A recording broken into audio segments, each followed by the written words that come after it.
Up in here, up in here. You know, we took him to the nursing home and, last time my dad ever smiled. Yeah, the one with the pulp in it. All, this is the dream, you go there, and all this elderly and people with dementia, they miss their animals, and they don't have animals. I'm gonna be somebody who's like that for sure. If I ran the world, they would have pets there. He seemed to know he's like rowdy with my grandchildren, but very calm with elderly people. He seems to kind of have some sense. Oh, I'm. So, happy semester, how's it going?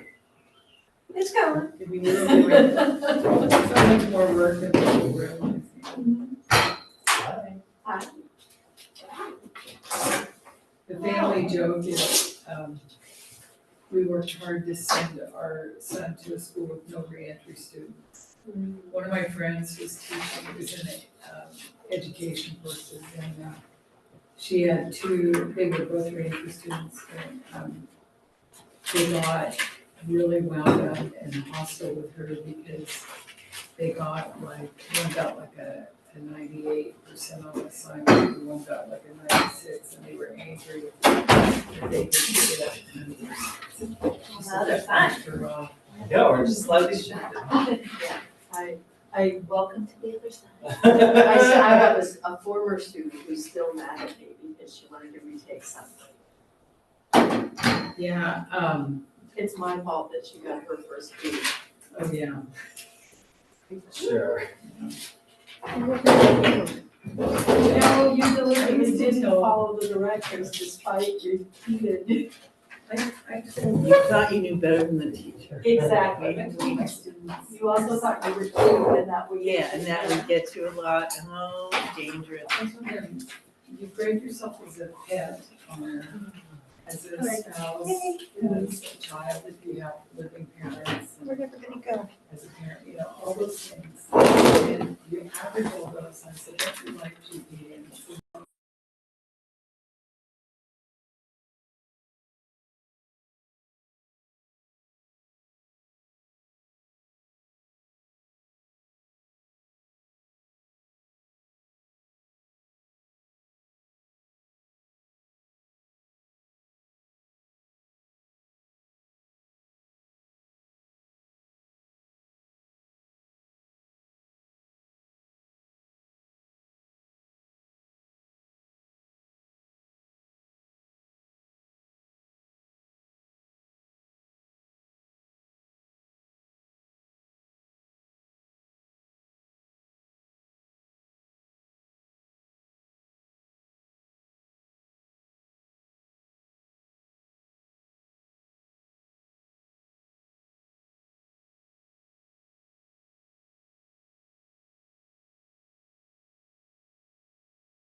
Are we ready?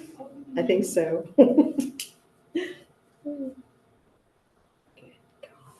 All right. I will call this meeting to order. And could we have a roll call of our council members? Laurel Hill Ward, Oh, Ryan Sanders is here. Donna Kreisky here. Trisha Aderotua here. Vicki Wynecott here. Thank you all for being here.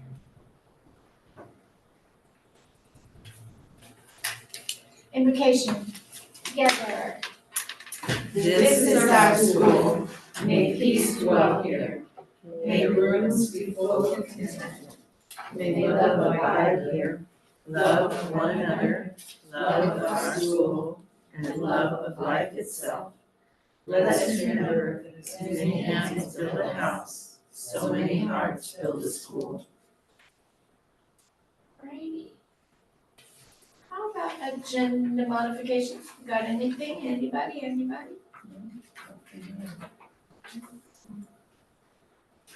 Item 1.4, we've got no modifications. Item 1.5, audience to address the council. Well, our audience looks really small. Okay. And moving on to item 2 then. Item 2, the consent agenda.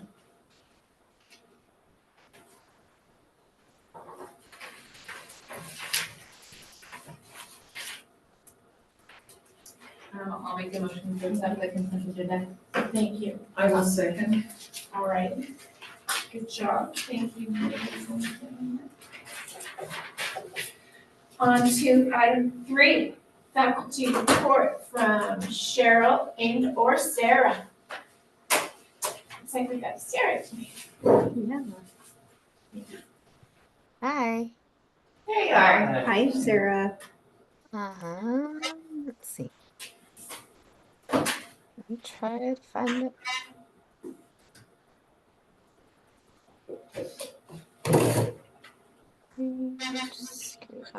Hold on. Sorry. Gotta get my screens in order. We've just been doing the same thing here. Okay. I think I got it.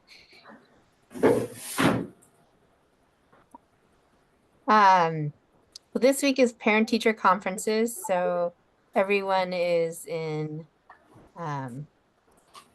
mode of getting things prepared and ready to talk to the parents and let them know how it's gone for the last 3 months. So here is a short little slideshow for us today. The kindergarten and first grade and I think second grade did their lantern walks, and that's always a beautiful and fun event where they come in the dark of night and light their lanterns and sing beautiful songs, and it's just a reminder of the light in the darkness as we head into winter.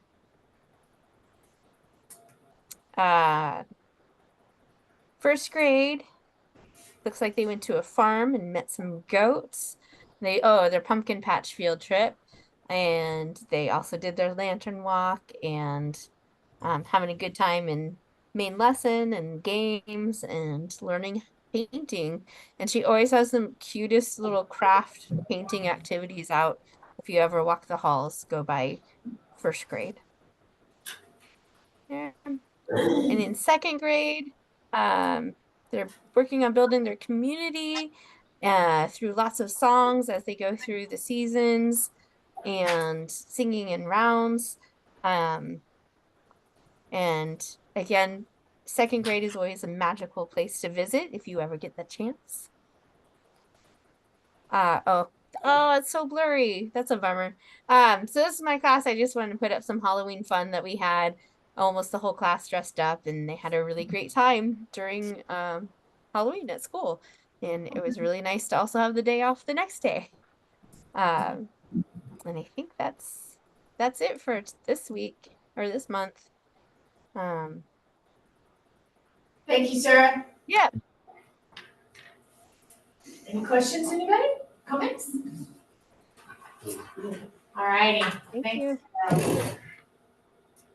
Moving on to item number 4, we've got business. Item 4.1, school enrollment with Karen.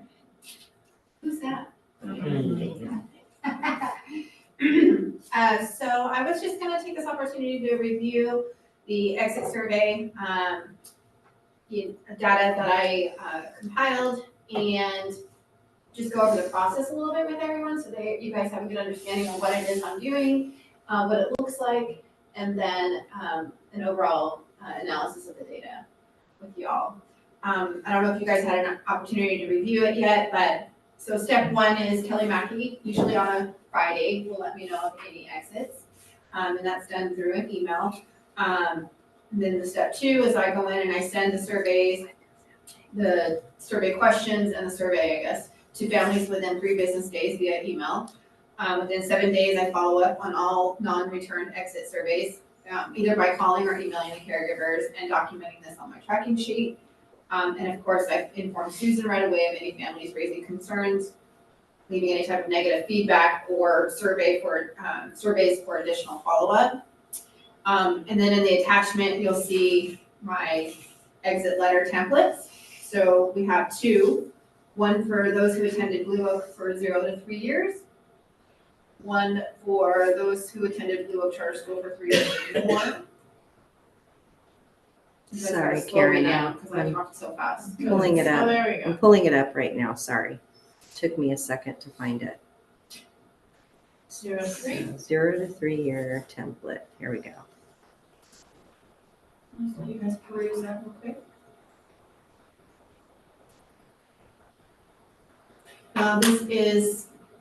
This is what I do. This may not be the same template that was used in the past. So this is as of now, this is what I do. There was a template or an email that went out, but it wasn't necessarily a template. It was just the questionnaires were structured. I don't know about the email that went out. I don't have access to that. So is there anything on this 0 to 3 template that you guys have any questions about? Or move on to the next one? This was an email, it gets emailed, right? Yeah.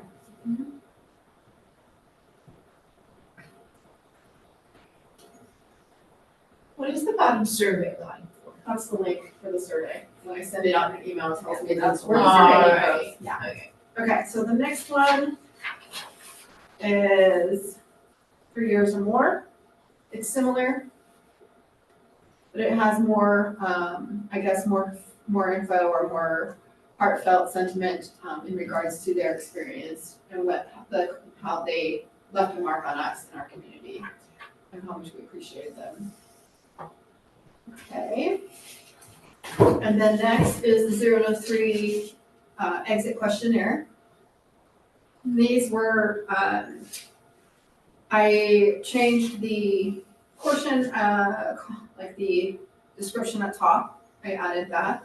But I left the questions the same as they were initially so that I don't lose the data that was captured before I took over. Because we want to continue that measurement. So I left the questions the same, but I did change the description. Now, again, that's 0 to 3 years.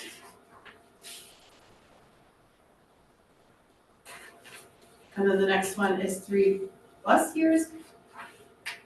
Same thing, left the questions, changed the description. I think I may have,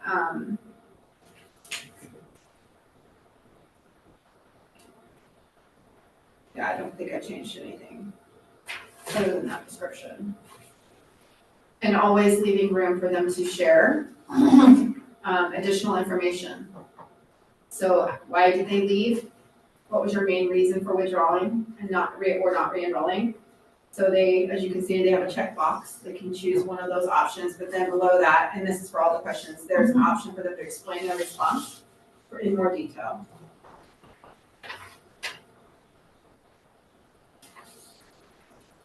You guys have any questions or changes or additions to this? I think this is probably a me thing and have more, but I always bridle at the word honest and I prefer frank, but, I'll tell somebody, please be frank with me. And except if somebody says to me, please be honest with me, I think, when have you had the perception I was not? Did you assume I would lie to you? What'd you say now? Did you assume I would lie to you? Is that the Yeah. implication? Yeah, it's kind of like, I will always be honest. So, Yeah. but then I maybe. feel you. To me, it feels like I'm giving someone permission to be, authentic. Yeah. Yeah. But I probably can more- change the wording, absolutely. No, it's probably me more of we were like used language very specifically or something. As we should, What do you think, as meaning, Susan? as intention. I think it's fine for what we're doing with an Yeah. exit survey. We want Yeah, your probably, clear and it's kind honest of a me thing. responses. We don't want like, oh, Did it was everybody lovely hear if it those? really No. wasn't. We, Don't Right. ask you, Yeah. don't say be honest with us. However, yeah, we will always say, please be frank with us. Yeah, But that's. who's frank? So So- that's my question. They may not even Who know is what Frank? means. Who is Frank? He Joe with me. Um, Sorry. So on the next page, I'm sorry, did you have anything else? No. Okay, the next page is my analysis. Now, I didn't realize how yellow that was on your screen. Up on top, I initially had, it's June 1st, 2023 to May 31st, 2024. And then when Susan was proofing it, we saw that it said 24 and it should be 23, but actually it should be 24. Yeah. Because I'm starting it again on June 1st, 24. So it Yeah, yeah. actually, those numbers up top, that heading, I'll be changing that to be May 31st, 2024. So as you can see, a total of 35 students exited school during that period. Again, this is June 1st, 23 to May 31st, 24. The most common reason for transfers was Chico, students transferred to Chico Day School, a total of 8 students. Other common reasons included moving to a different school location, 5 students, homeschooling, 5 students, family relocation, 4. Several students exited due to changing family situations or parent-student dissatisfaction with a specific reason provided. The majority of exits, 23 out of 35 of them, occurred at the end of the year 22-23 school year on June 1st, meaning they didn't re-enroll. That was their lead game. And however, there are also a significant number of mid-year exits, with the latest being May 31st, 2024. A few students had sibling connections, and there were instances of multiple siblings from the same family exiting. What does that mean, sibling connection? So like if we had, so this just happened, there's a family who lives in Oroville. And they're transferring, and the mom got a job in Oroville, and maybe the high school student wants to stay in Oroville and not come to Chico. Well, then it makes sense to have the sibling go to the Oroville school too. Got it. So like they had another kid already Yes. at that school, so Yes. they moved Yes. to them. So out of convenience, right? Do you interview the kids too? I mean, I'm not trying to create another task for you. I mean, I kind of do, actually, let me back to Yeah. rephrase that. I do. You haven't documented that you do. Yeah, but I don't document it on an exit survey per se, but like, we had a student who said, Miss Karen, today's my last day, and I was like, what? So, of course, I had a conversation with them. Yeah, Yeah. because I'd be curious, sometimes kids, there's a reason a parent moves a child, and other times the child doesn't want to be moved. I mean, it's. They're more frank. Poor Joe. Yeah. And I think when that happens, of course, it prompts a conversation with the parents. So if my student does tell me and I get wind of it prior to not hearing it anywhere else, it's gonna prompt a conversation with the student and then the parents. Yeah. Key findings for June 1st, 24 to current. A total of 33 students thus far have exited during this period. Again, the most common reason for transfer was Chico Country Day School, again, 8 students. Other common reasons include moving out of state, 3 students moving to a different local school district, 3 students, and family relocation, 3 students. So anybody, do you know of something Chico Country Day is doing do they have more field trips or? No, but I'm more focused. What was One of that? my kids goes there, so, but no, I don't know, it's very different, like, rhythm, I would say, or Is pedagogy. it, it's the or open curriculum. classroom structure or, no? They're project based, Technology, it's There Oh, it is, yeah. It's the polar opposite Yeah. of, yeah, and Yeah, they're it's got a nice project-based. campus too. yeah, it's bigger. Yeah. Yeah, bigger, yeah, Have they always been our competition, so to speak? I would say just the last, It started last 3 year, year. 22, 23. yeah, 3 or 4 23 years. is the first time we had any significant students go to Chico Country Day. And project-based learning is, a draw. They're very well organized and put together, Okay. so I would agree with that. I would say, so I would And they say, have all those new buildings. Yeah. And a real auditorium and. Yeah, they have a middle school. Yeah. Karen, I think what's happening right here, it really plays into the question I wanted to ask you about this. Yes, please. The most common reason was transferring to Chico Country Day doesn't actually seem to be the reason, it seems to be the outcome. And here we all are guessing at the reason, I hear you. even though we surveyed them, Yeah. and I noticed on the form, it's not like there's a box they could have checked that said going to Chico Country Day. Right. So how is that the key takeaway from this form? So the key takeaway is, so for instance, if it says, it'll list options. Yeah, So what is I'm moving, exploring other options, new environment, looking for a higher focus on academic instruction, so all of these things are what they put. And they can either on the bottom below that, it says, do you want to add additional information or elaborate on that? And then on the document, when they're requesting records, we have to know what school they're going to. So that's how we get that information. And I don't think reevaluating these would be earth shattering. However, saying that the reason they left was for CCDS potentially hides the fact is what they actually left for was more organized sports. or behavior, I or, wouldn't, okay, so here's a couple things. I wouldn't say that hiding is the right terminology I would use in that Doesn't phrase. expose. But what I'm hearing you say is you want more information, and Ryan, I'm here to say sometimes we don't get that information. and Yeah, but that is question, the more information. But They what check I'm the box, getting, right? but what I'm getting is, like, when I did the analysis, Uh-huh. it was like one person would put exploring a new environment, but it ultimately was that they were, when I contacted them or read the request form, Yeah. because they're just going to Chico Day. So I hear what you're saying, but in my mind, when I did the analysis, I was trying to get like the end result. Does that make sense? Not the reason why, I guess. So So not, But it's Question stated as the reason why. Yeah, so I can rephrase that. Okay. I think the reason why is actually the interesting data and the end results. end result is maybe that school's offering something, but why did they actually leave here isn't necessarily because they wanted to go to that school, it's because they weren't getting something Yeah, here. because they wanted Yeah. sports, so they wanted Yeah. civic Or engagement. how many of these students were behavior problems? And it was just time for them to move on to bother someone else. And will they admit that on their own? So We- actually, we that's usually- why- So wait, are you asking, was their student behavior problem, or are they worried about behaviors here at the school being an issue for other students causing problems there? You know what I mean, like, Yeah.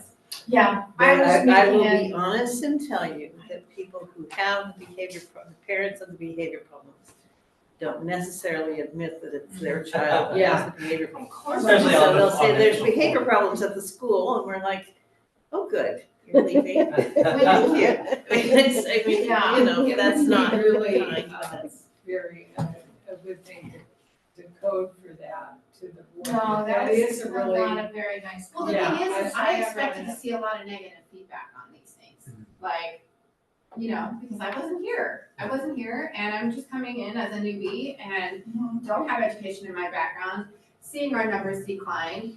And I'm telling you, that wasn't the case. When I went through and looked at it, I was like, interesting. Like, I expected more negative feedback, and it just wasn't in that. So Ryan, are you asking for more, and others, you asking for more specific responses? Like, That's the no, thing. I'm just Yeah, going maybe I to, changed you this. know, do we need to have a list that says lack of sport? I mean, because It's those are the definitely- things we hear, Yeah, lack yeah. of sports, friends, changing, friends are going, so following friends. Things like that, that's, the real, that we know are the reasons from conversation, but it doesn't necessarily, they don't necessarily put it in writing. And also, like when there's talk from amongst parents or amongst parents to teachers about whatever emotionally they're feeling or their feedback on a certain subject, like then it doesn't ever, not ever, but in these surveys, it didn't get transposed to, to inform admin. What about the facility though, because long before I was aware of what went on at the school, if I could say this, I wasn't critical about it, but it didn't look like a school, and I wonder if, not that there's much you can do about that, but I wonder if some parents. I haven't heard that that's reasonable. Pardon? I have not heard in the hallway people are leaving because of Anybody their ever saying, facilities, like in a like overwhelming number. I think it would be interesting to see the breakdown of question 8 and question 10, because those are 8 is, what is the main reason you've withdrawing from the school? And what did you like best about Blue Oak, right? Like, and maybe we need to add some other questions like Susan was saying on question 8, like, did you leave because of behavior? Or what did you want to see more of? Yeah, or have an other and they can type it in, I don't know if that's already there. It's there. Yeah, so, People don't do others very often though. or like, I think, friends following friends, I think that is a great option to have there, so, and that I think is what then tells us what's the reason, and it is, yes, okay, then we can look at, okay, if people are going to one specific school overwhelming, is that school doing something that we need to? Yeah, they perceive that as a solution to the problem. Yeah, but what is the problem? Yeah, do they Yeah. see more academic? Focus, yeah.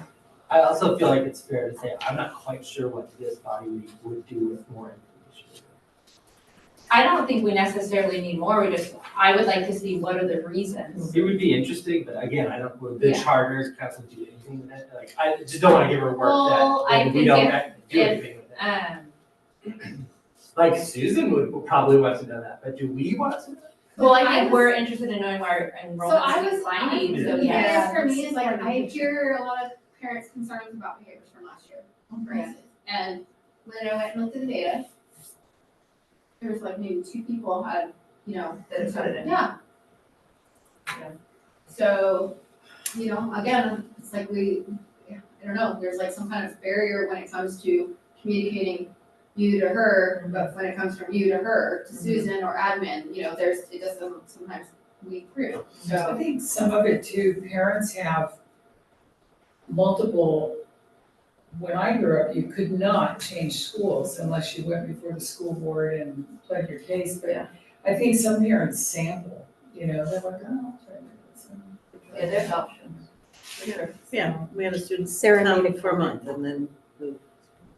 Okay. Yeah, Sarah has a comment. I just wanted you to Oh, see thank it. you. Yeah, thank you, Yeah. sir. Yeah. Okay, so do you want me to look at question 18? I would like to just see how many, Unfiltered. yeah, just what are those? What's the answers, how many are in each thing for 8 and 10? That could even be an email, right? I'm a little curious as to their ages.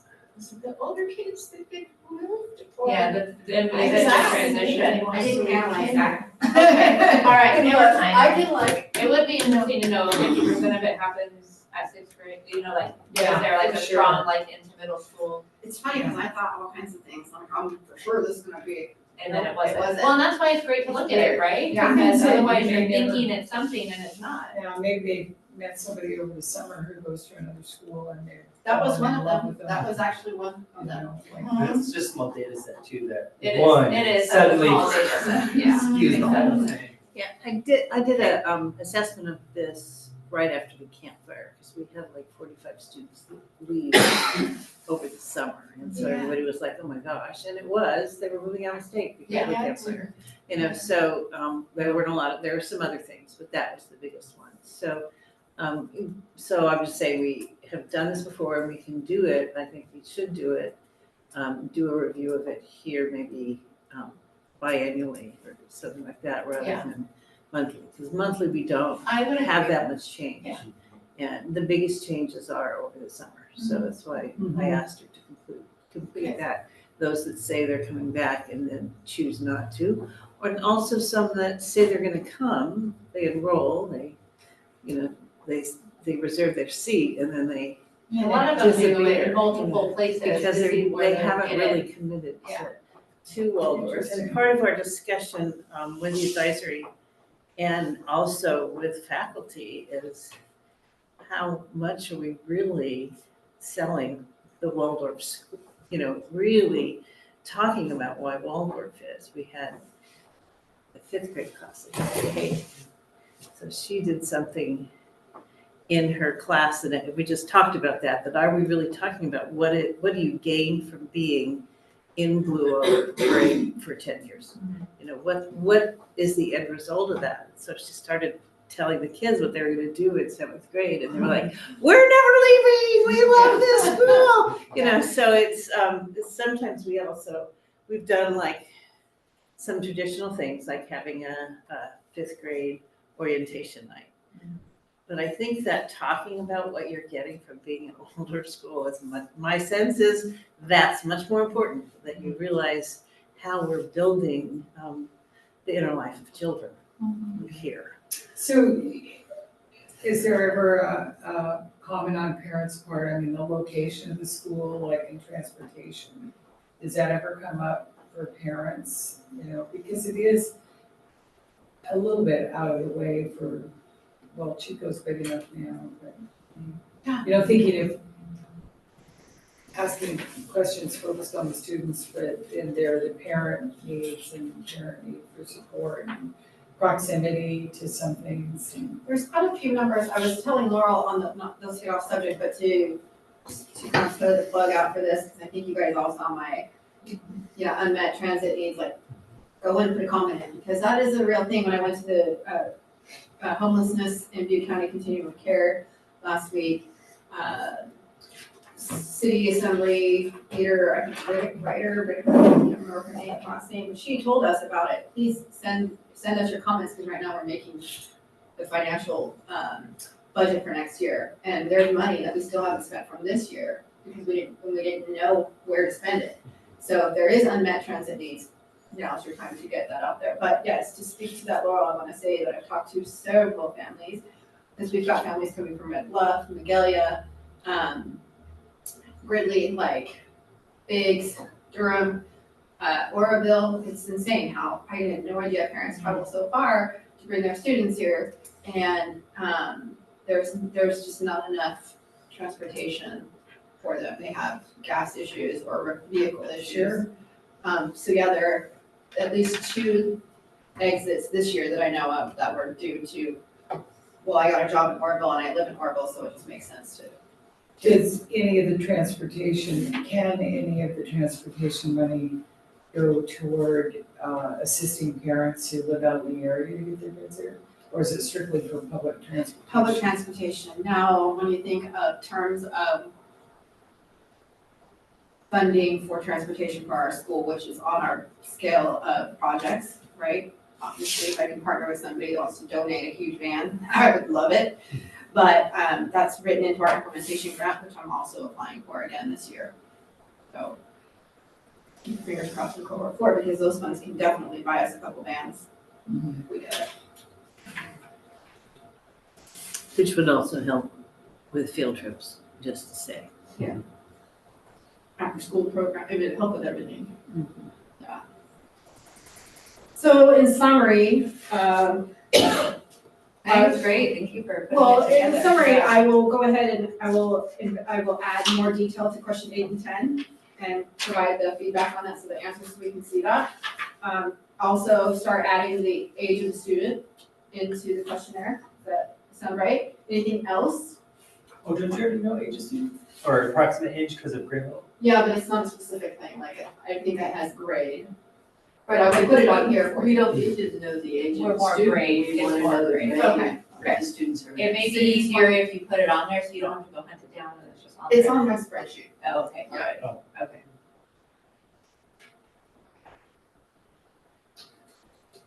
And thanks for doing this. I feel you on low response rates. Yeah.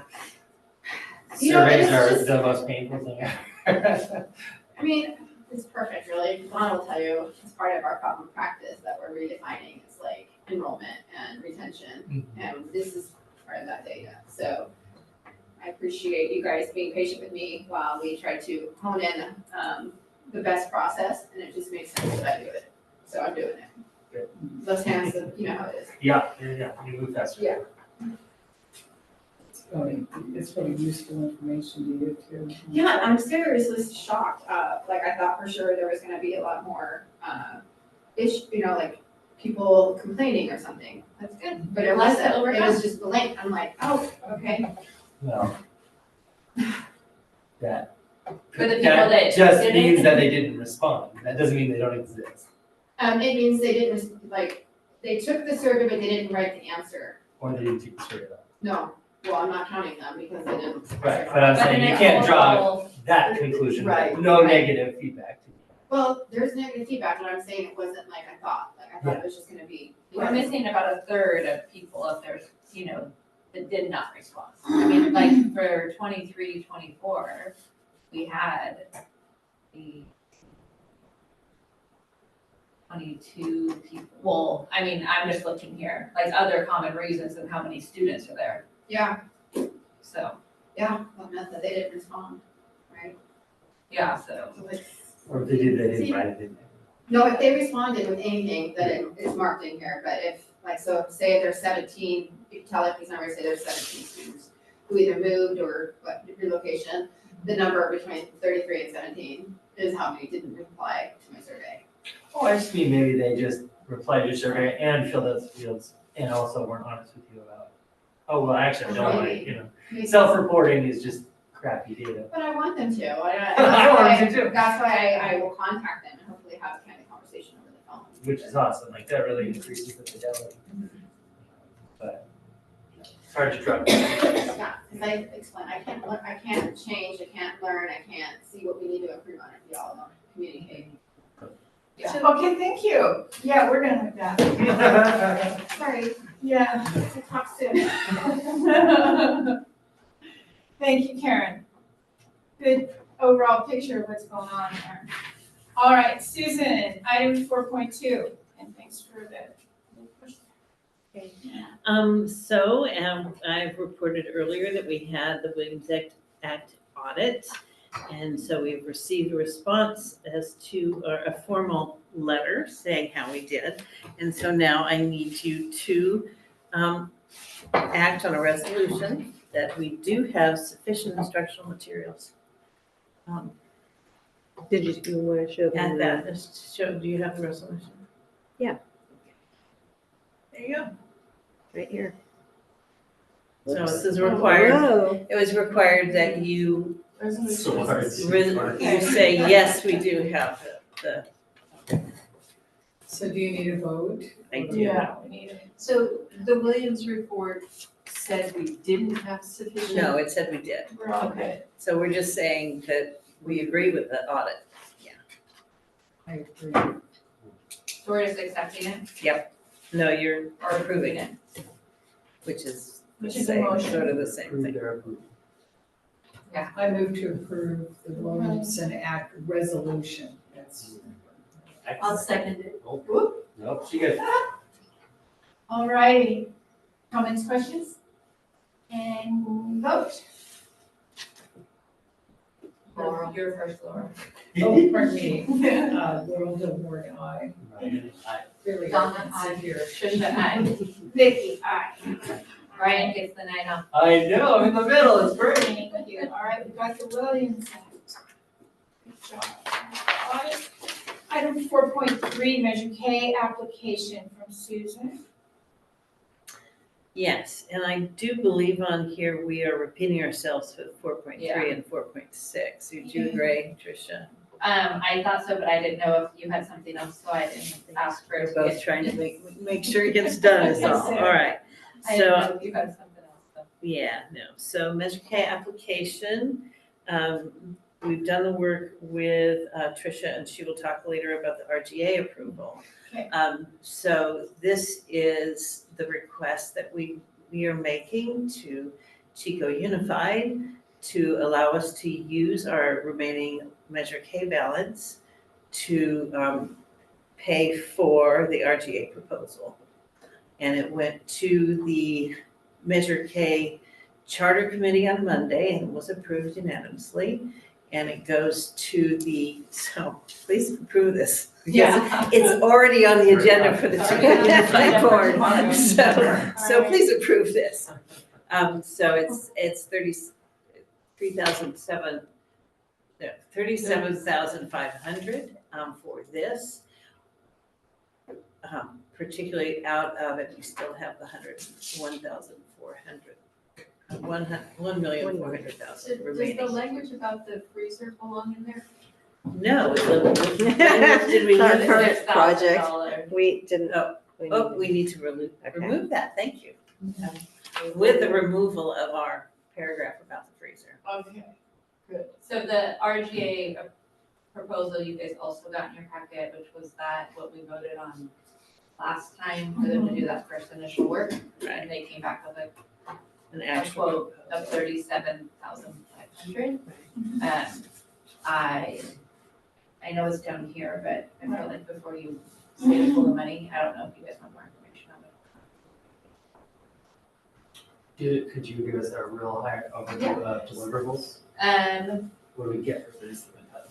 So we're gonna get, some very basic drawings, we're not getting Maybe like bubble blueprints, diagrams? yeah, like bubble diagrams, a program, right? Like more of, are we 1 story, 2 story, right? Those are gonna be those 4 meetings we're gonna have with RGA, where Kevin said we're gonna meet, right? I think maybe he didn't say that was facilities, we had that discussion. Yeah, I know. So, okay, so we're gonna have 4 meetings with RGA.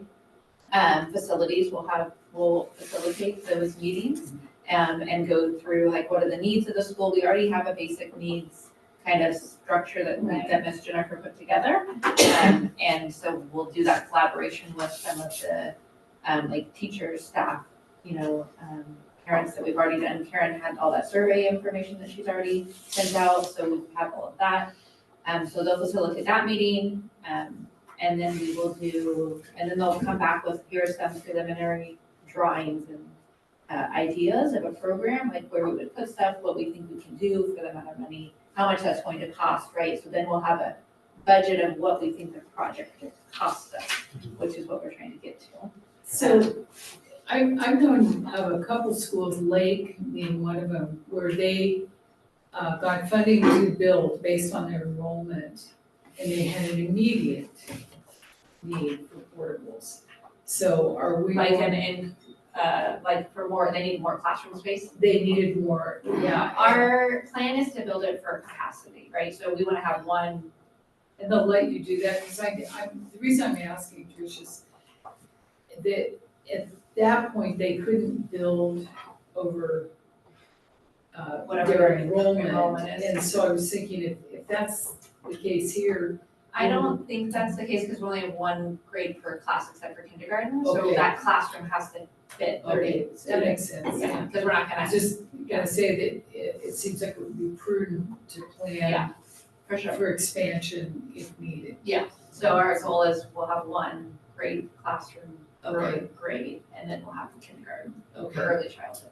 So there was RGA's proposal should have been in your packet too, right? Okay. So that kind of lays out in their terms what they're going to do. oh, okay. Yeah. It's quite It's a couple quite pages. So as part of it, I did talk to Julie at the district, because, right, I have nothing to gauge on this cost, like if that's in the ballpark or not. Her and Kevin have been talking more than I have been involved, right, between the 2 of them. And she said that, she's not concerned about it. This will get lumped into kind of their overall, so once they deliver this to us and we say, okay, yes, let's move forward, right, there's gonna be a percentage, that's kind of how everybody has said the project will be based, and that will be, between 8 and 10%. This will be part of that cost at the end as well. So that's kind of, so she said it seemed in line with what she thinks. what that costs, yeah. So it does actually sound about typical. All right. And you need our approval. Yes. Yeah, for the Measure K application. Do you need a Alright. motion? Yeah, Any- I'll make a motion to approve the Measure K application. Second. Okay. Okay. All right, now I'm gonna start voting this time. Vicky Wanacott, aye. Trisha, I, Donna, I, Lorelei. All right, thank you. And lease extension proposal? Is that Susan? Sure. Yes, but I'm gonna ask Tricia also to chime in. So, in dealing with this, we have until December, end of December, to go back to the Lean Brothers and say we want an extension on the lease. So we have one more board meeting. So real estate, John Roth, who's been working, and David, who has been working, have been working with us on the real estate piece. And have been very helpful. Prepared a proposal for Lean Brothers, and they're also being our representative of Lean Brothers, which has been really helpful also. So they proposed, based on the conversations we were having a couple of months ago, to extend for a 2-year lease. When I brought it to Tricia, she's like, do we have to do 2 years? And the answer is no, we just have a risk of having to pay more. They are putting out, Enlo wants to buy, and if you guys were there, Enlo would buy it from us, and so you're being expensive for us, that's what they're arguing. I do not believe that Enlo would kick us out in any way, shape, or form, that's not gonna happen. So, but that's what Lean Brothers is saying, because you're there, we can't sell the building. Anyway, so that's the proposal that's there right now, is for a 2-year extension. We do not have to do a 2-year extension if we're confident we're not gonna need this. We're not, in 26, 27. and I think the problem is we don't know yet. It's too early for us to know. So if we, because the lease was terminating July of 27, With an Which is- extension, yeah. which is 2.5 years. Right. And so my question back was, can we just do an extension for a year? So it's terminating July of 26, because the lease has built into it an option to do a 1 or 2 year extension. The way I read it, says the lease shall have the option to extend said lease for 1 additional 2 or 2 year options per addendum dated February 13th, 2023. And in here it builds in, each lease renewal period shall include a 3% annual increase.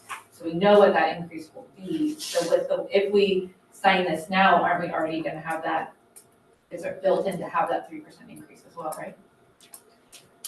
I'm not sure, but I think Okay. so. Yeah, and that's what I wasn't 100% sure, because it says that the rent, I don't know, it's not up there, I have it, but. I don't have that, any of the lease information.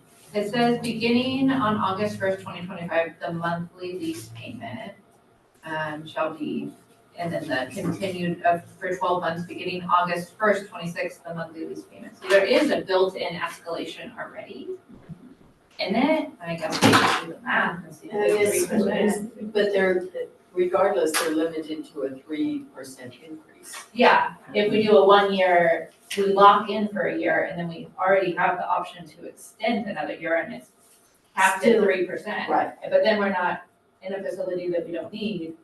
Right. Not paying But for it's- something. I guess what I'm trying to ask, and I didn't do it well, is if we extend for 1 year, there's a 3% increase for the first year extension. Yes. And then if we extend for 1 more year, there's a 3%. But even if we extended for 2 years, it would be 3% this year and 3% the next year. Yes. So there's no change in cost for us for the 1 year versus the 2 year. That's what my understanding is too, with the real estate people are a little nervous about that. And that is, if I do the math, so, and somebody can go check this, take a minute. Beginning August 1st, 26, the monthly lease payment will be $29,060. No, $59,060.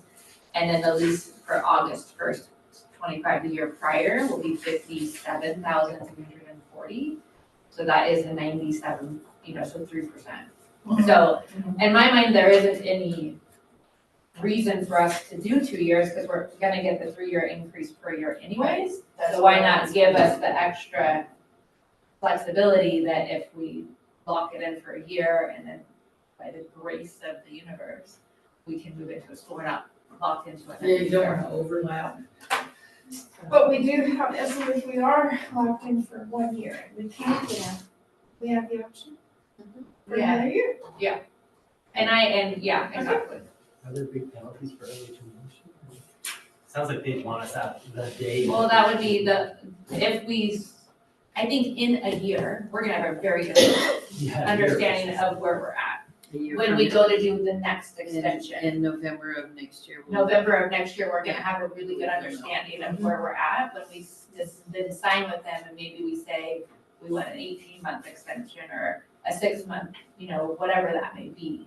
I know ideally, or we want it until, right now they go through July 31st, which is really good. Yeah, July, it breaks in the summer. Yeah. Yeah. So that was my thought in looking at it. My sense is we should do a 1 year, but Yeah. there's no logic in that, that's just me going, we should do it 1 year. Yeah, I don't think there's any benefit in doing a 2-year because it's built in, it says you should have the option to extend the lease for 1 additional or 2 additional years. If we have that option. And so that means that they can't, so I would just clarify that means they cannot ask us to leave because we have the right for an extension built in here. They can't say you can't extend. Aren't we already on an extension? Well, Yes. but we But signed every it. time you sign. Every time you sign it, you get another chance to extend. Yeah, you could, So you could it's infinitely extend if you want. for If 2 they years, agree for a with it. max Well, of 2 but years. so when If they you're going like it. into the next extension, you could that somebody could renegotiate that there is no longer an option for an extension. Oh, I see. Built in, yeah. So if we wanted to extend for only a year, they could then come back and say, well, no, we're not gonna give you the option to renew at the end of the year. So Of would be- that one, yeah. Yes, so that would be the question. Yeah, Okay. but that would be at our next one when we do, Right, so Yeah. we need to ask the question now, because if they tell us at this renewal, no, we won't include the extension, then that influences the decision. well, this is the renewal. Oh, and okay, it's so in there. it's in there, so Yeah. that's not. Except once we get one, I don't know that it's guaranteed that if we only take 1 year. 1 year, if they're They'll gonna give us change a it. second year at the same rate. I don't know that. Yeah. That's- yeah.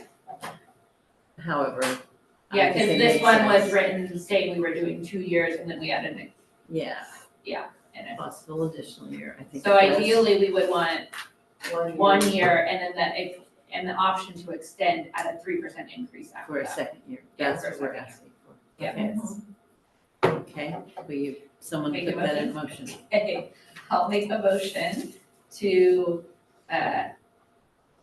you want me to say, revise the lease agreement, or you want me to approve it with that language so you just have the authority Yeah, probably And I to approve it? I would say at the same rate or lesser. So I'll Because if I make, can get them to come in at 1%, then, which might happen because of, the, we'll try to get out early. yeah. Yeah, Okay, so I'll make a motion to approve a lease extension for our current location, for 1 year. So it would be ending July 31st of 26, right? Yeah. Mhm. With the rate of $57,340 for that year, and the option of extension for 1 year at a 3% or lower increase. You might add as per As agreement. per Blue Oak Charter Second Amendment to original lease dated August 29th, 2019. Yeah, that you're not just making it up, you're basing it Yeah. on something that was already agreed Yeah. upon. Good point. I'll second that. We'll vote on it. Okay. Go Laura. Aye. Right, aye. Donna, aye. Tricia, aye. Vicky, aye. Okay. Item 4.5, review proposal approval. So this jumps us back to what Tricia has already talked about, which is the actual approval of the RGA proposal. This probably should have been before the Measure K, but Yeah, so this is their agreement. This will be, as long as we approve it tonight, will be on the agenda for Chico Unified tomorrow for their board to approve it. And then once they approve it, then we can, because it's already went to Measure K, then we can start working. We have a meeting scheduled with them already for the first week of December. To have that first meeting with them to start that, reviewing the data that Karen has and all that. Could you pull that up first? The dates. The dates, Yeah. please, yeah. So did everybody get a chance to look at the proposal? Does anybody have any questions on that? I mean, A it's lot. pretty detailed. It is, it's really, really detailed, and I assume it's kind I of think that's standard. good, though. Yeah, I mean, from what I have no idea. Julie says. It looked very, Very messy. complete to me. Okay, one, two, three. Sensitive.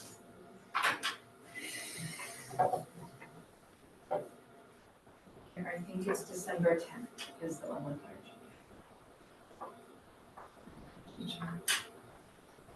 Okay.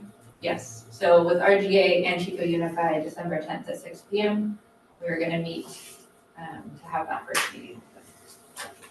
And what are you proposing? What is that? For that meeting? That is gonna be, we're gonna review the data that Karen has for the surveys of what people want in the new school, what our basic needs are. Okay. And just have that first initial, Yeah. this is what we need, so then they can go back and try to put stuff together for us. So, And that is a facilities, is the facilities. bar, and all the charter council, everybody? Yeah, I mean, it's not, I mean, obviously all the meetings are open to whoever, but it's not like a It's not a joint meeting. community, like, let's Yeah. brainstorm necessary meeting, like he wants It it. takes the data from the Yeah. survey. we've collected data through surveys. Yeah, we've already done You know, all of that We've done work. a lot of data collection, so we Yeah. wanna make sure But it's exciting. we don't recycle back into data collection. Yeah. For sure. Yeah. Yeah, people, it's really. Oh, but I good. really want, You really want it to be a productive meeting. yeah. And we wanna So have- make it give, small. give them some good information and what they need, Yeah, so what they we can need, proceed. so then they can go draft what we need. Yeah. So that's the contract, and we should hopefully have it all approved. Susan and I will go to that meeting tomorrow night. So if they have any questions on anything, and then Julie will be there, and she's the one that will present it to the board of the district. All right. Thank you, Chief. So we need a motion to approve the contract. I mean, I'll make a motion to approve the contract for RGA. Seconded. Okay, so any more comments, questions? All right, I vote aye. I vote aye, Tricia, aye. Donna, aye. Brian, aye. Laura Lai. All right. Item 4.6, Measure K funds for RGA contract, this sounds familiar. Yeah, we already did that, yeah. We already did that, So so just a few, we we moved wanted to that. make sure. And Measure K funds for the draft resolution. Okay, you want me to start? Or you want to start? Yeah, well, what I know is, I've reached back out to Chico Unified, and I haven't done directly to Jacqueline yet, but Yeah. we've set aside since 2017, $35,000 for planning. And so, when we began to work on the purchasing the property, they asked me if we could use that funds for the lawyer, which I said yes. I haven't received. For the Chico Unified lawyer, when they were reviewing all the Yes, contracts. uh-huh. Got it, yeah, I saw that, okay. So that was to come out of our Measure K, 35,000. But we don't know how much. They haven't reported back to me as to how much they spent of that, and we don't know how much I need in addition to that. So right now, I am asking them for a financial report Yeah. on that, and then if we figure out how much we need to set aside, if it's more than we have left, we can expand it. So that's kind of where it is right now. Okay, And I definitely should get that within a week. So what this is, so everybody else knows, I'm sure you guys don't, is the district came back and said, what they typically do when they're building a school is they draft a resolution to send to the city that says that they are exempt from city ordinances, right? So the city has ordinances when you're building stuff that says, right, you have to do a sign of this caliber, or you can't do a sign of this, or your fencing has to be set back this way, you have this type of fencing, or whatever it is, right? They have all these city ordinances. So there's a resolution that is drafted that says, hey, city, we are a school, therefore we are exempt from your ordinances, and we're gonna do what we need to do because we're a school. So we don't have to do this traffic light, or we don't have to do this bike lane, or we don't have to do this in, egress, and, all of those things. So that's what it, And because we're following the state, which are probably more. we don't know if we have to follow the state yet, because we're a charter. So, so this just, So we could be building little rules. we'll still have to, the city will still have to approve our plans, but we don't necessarily have to get DSA approval. Okay. So, but we still have to follow, the city has to approve the plans and all of that, but we don't wanna be subject to the city ordinances. That could be costly. So the district says that's what they do, that's what they recommend, but to do that, we have to have an attorney draft that resolution. So Chico Unified has an attorney, but we also have an attorney that we've used. And they estimate, they think it will be around 5,000, but not more than 10,000 to have an attorney draft that resolution. They, the thought is it would probably cost us more to comply with city ordinances to not have that. And so right now, what Susan's saying is that money was set aside for legal fees. We're trying to see how much of that money was used, if we need to make another application for Measure K or not to make up the difference. Does that make sense? And I'm also asking them, they give me the draft resolution so I can have our lawyers review it also, because we're in a situation where the district has different rules than they're Yeah. used to applying for charters. And I want to make sure that whatever resolution and paperwork we do is also within the compliance of charters, not just districts. And they did send you the draft resolution. They didn't. I got something, no, I have. Yeah, it was Sent it a to- week or so ago, when I Okay. sent it to you, both you and Vicki. Okay, It was I an will look attachment. for it again. Julie sent a link, Okay, was she the- sent a link, which was which confusing was to me. about the Leroy Green school Yeah. thing. Okay, But I sent you guys on Friday okay. the attachment of the draft No, resolution. it was on Friday though. Yeah. That explains it for Yeah. me. Okay, I'll look for that again. So, can we make a motion to do the Measure K, because I don't want to, because the Measure K is always before our Yeah, charter. so if we have $5,000 left out of the 35, I certainly hope the lawyer didn't take 35,000 to get that. Yeah. I'm not sure, because Yeah. it took a long time. Yeah. But if he didn't take that 35,000, we Then we already already have have the it. money, so we just need to. So can we do a motion that just says if there is not money in there, then we can do another Measure K application? Or do you just want to wait? I think you can if you want to, yeah, sure, that you want to assure that Just so we the don't Measure wait K 60 funds, days. yeah, to at least $5,000. Okay. With that, sure. Okay, so I'll make a motion to do a Measure K application to prepare a draft resolution for the city ordinances.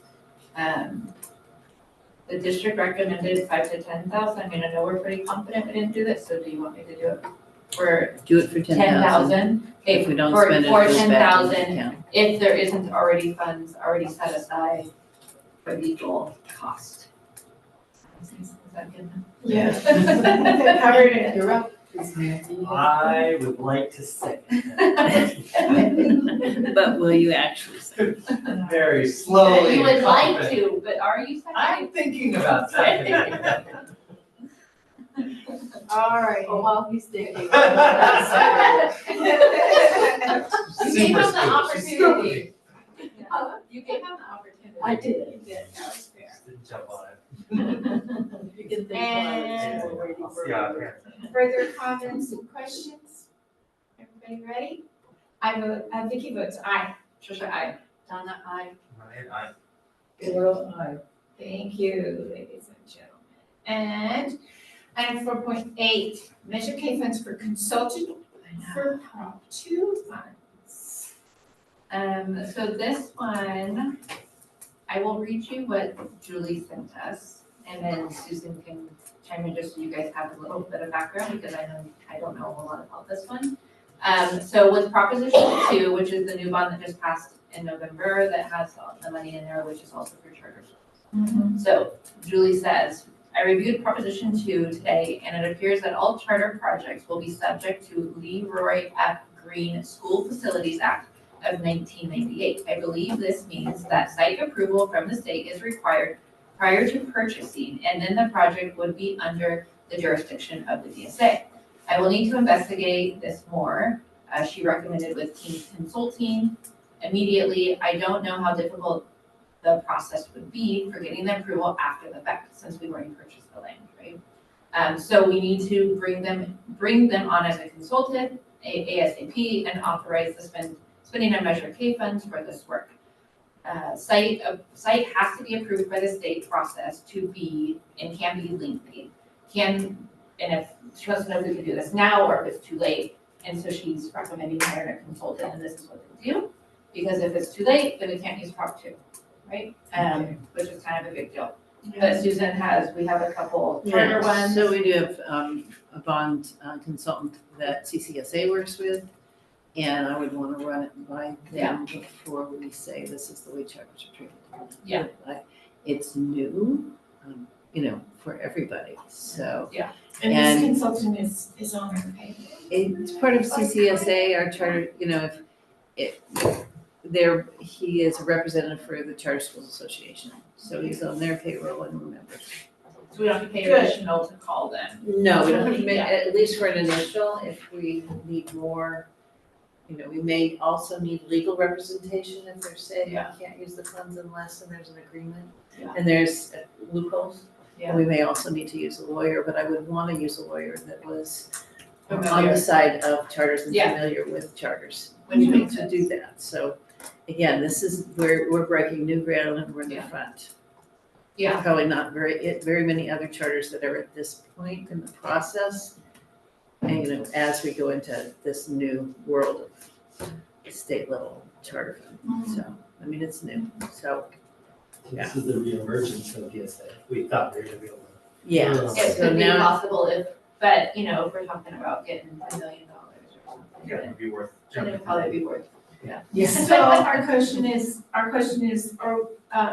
do we do the consultant that Julie recommends? Well, Or do so we stick Julie with has the a consultant that we have for the charters? and I don't know if we have to decide that at this point. Uh-huh. She just has Team Consulting as who they use. I think her biggest thing is we need to get on it now because it can be a lengthy process and we don't want to delay things anymore. So before we get, it'll probably take me a couple of days to find out from the charter people, where the direction they're going. Yeah. It would significantly surprise me if they're just gonna say, yeah, we have to do everything DSA. Maybe they will, but the way that they have been in support of this, the fact that using that money would take away other rights of charter schools wouldn't surprise me. Yeah. So, it's possible, but my sense is they may be saying, no, this does not override our charter school rights. Okay. yeah, and I think the Leroy Green School Facilities Act, from what I understand it, says that before you purchase anything, you have to get it approved. And because we've already bought the land, that may say we're not eligible for Prop 2 anymore. That's possible too. And so this consulting firm is really answering that first question for us, right?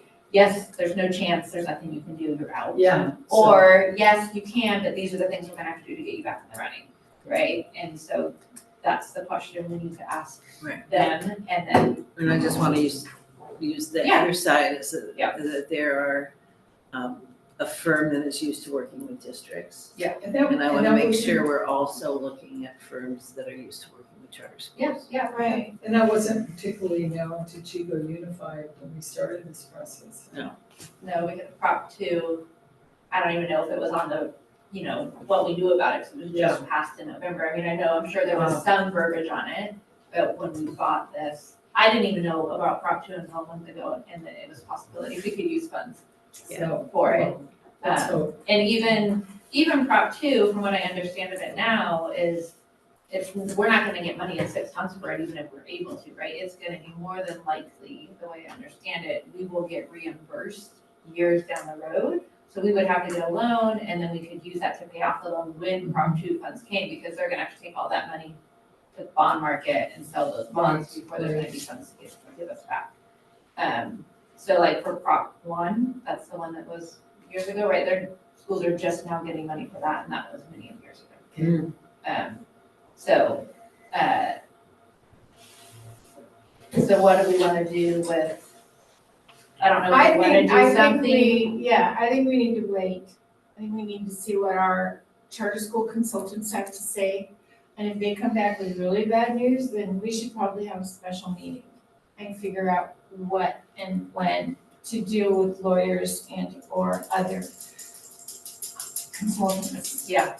But And I don't know the cost of those consultants, and this first initial call is free with them. I asked Julie, what's the King consultant cost, just because I think before we can make a decision. The last invoice she had, which was September of 23, was $205 an hour.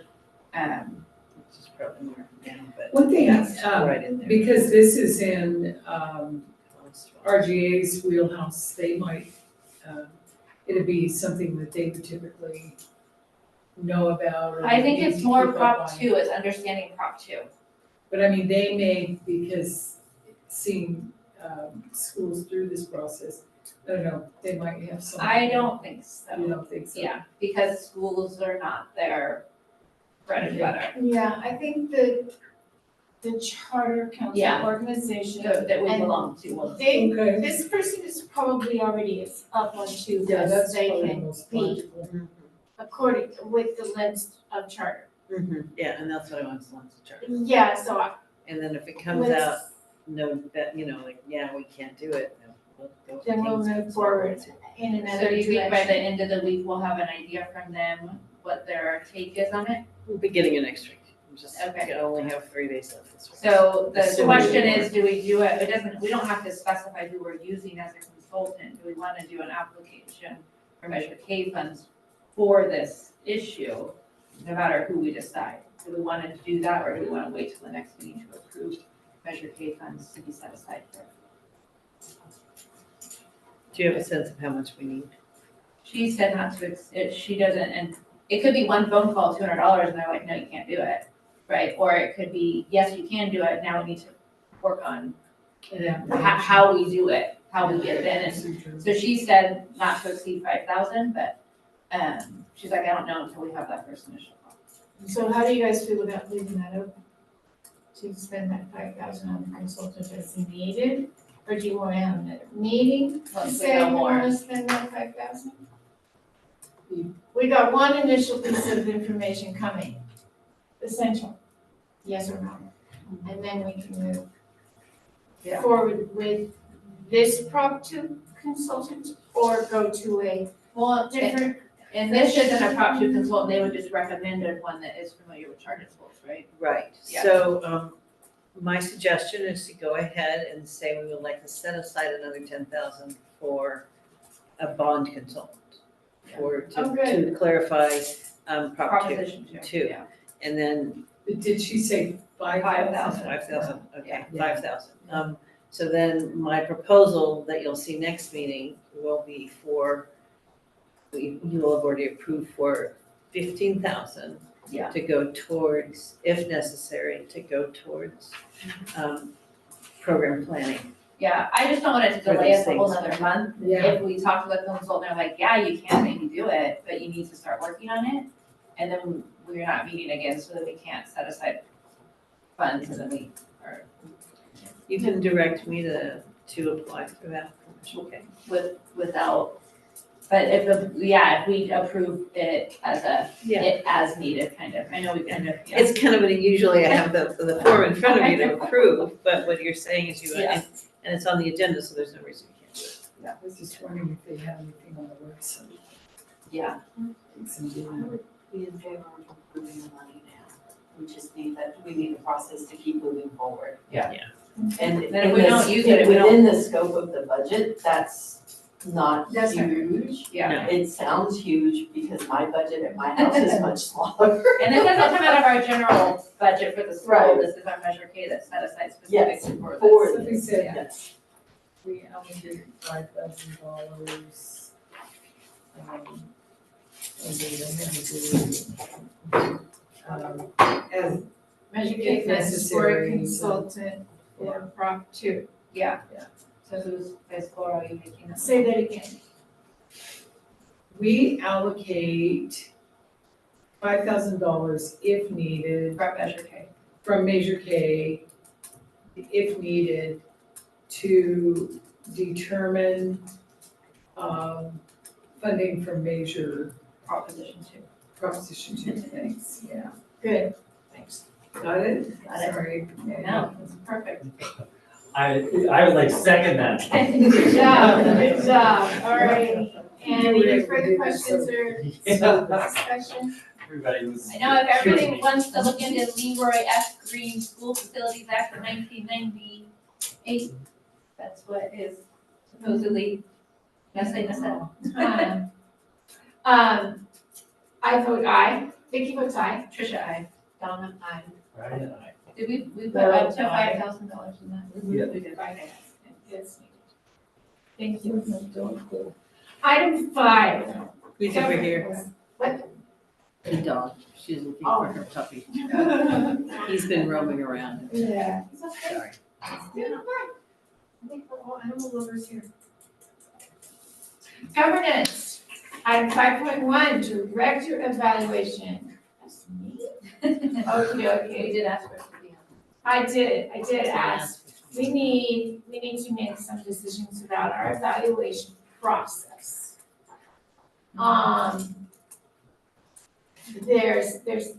I envision that holding it all for a year and then trying to do it has not been good. We're all It's not been a good way to do it. So, I've suggested that we do a closed session, every meeting.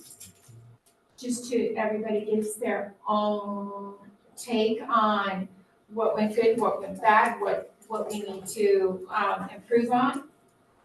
And, So you can't do that unless you're actually evaluating. You Yeah, can't we'll just- discuss the evaluation in So closed it session. would maybe be that a subcommittee, that evaluation committee could meet. Yeah. Well, Vicky, you would propose that the evaluation, I mean, it just be taken,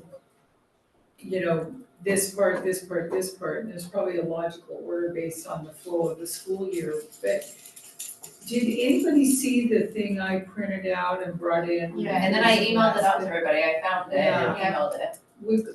I was thinking that might Yeah. help simplify. Can you clarify though, what wouldn't we be evaluating? You're not evaluating my performance, Uh-huh. you're writing the evaluation document. So unless you're going in and talking, and we could do a discussion about my evaluation and how it worked or didn't. Yeah. But We're not unless presenting you're it to you, actually presenting you the evaluation. evaluating me. Yeah. So there's a conversation about evaluation that can go on. Yeah. But to do a monthly evaluation of me Yeah. is what you would be saying in the Brannett language. I think that's the intent of what, aren't we It's talking work- about we're work- incrementally evaluating you throughout the year to then present it to you at the end? Isn't that what you're We're saying? talking about doing the document, like Well, filling it yes, in. the document needs to Yeah. be in place, but then we actually are talking about doing it in kind of real time instead of trying to remember everything that happened all year. And to do- yeah, So I'm not comfortable with that as your employee. okay, Okay. good, thank you. Yeah, So, yeah. what I wanna see avoided is the tearing out of our hair as we're trying to remember all of the actions that happened Yeah, at it's the hard. end of the year. Yeah, totally. Yeah, It's so maybe it's just more of not. a note session where we're creating notes. Or, we'll see, What's the difference? no, Yeah. we can't do that. That's can't not have- doable. What we Okay, could do, I guess what I would guess make you personal uncomfortable notes, so you we could can make understand? personal notes on your own, write comments that Yeah. you need to remember for when you're on the committee. What do you guys think? I What mean, do you What think? if we form the committee and that committee can meet, not in the, Not in the public. closed session. yeah, and they can be working on it over the year. Is that any Oh. different for you? No, that's not different. I mean, it's, Can you help us you know, understand the objection? Yeah, so what we've talked about before is your need for clarification on the process, that people have been comfortable with the document. So that's what my understanding was, is you're gonna relook at the document. If you're looking at my evaluation, you should be taking things like my executive director's report, the LCAP, those sorts of documents that show how the school is doing, enrollment, what's Karen doing for outreach, all of those things should be your notes based on the Great. based on the document that you're evaluating with. So you Right. can you can, as individuals, look at that document and say, what has Susan done this month about this or that? That would be how you would do it, rather than have a meeting on a regular basis about evaluating. So the objection is that we're doing it as a group instead of individuals? Is that what? My objection is that a monthly evaluation, think of yourself as an employee. A monthly evaluation would be based on what I was doing every month instead of an annual plan. Yeah, My plans are annual, Yeah. so I'll do this or I do that. It just feels it's more like a reflective. corrective action.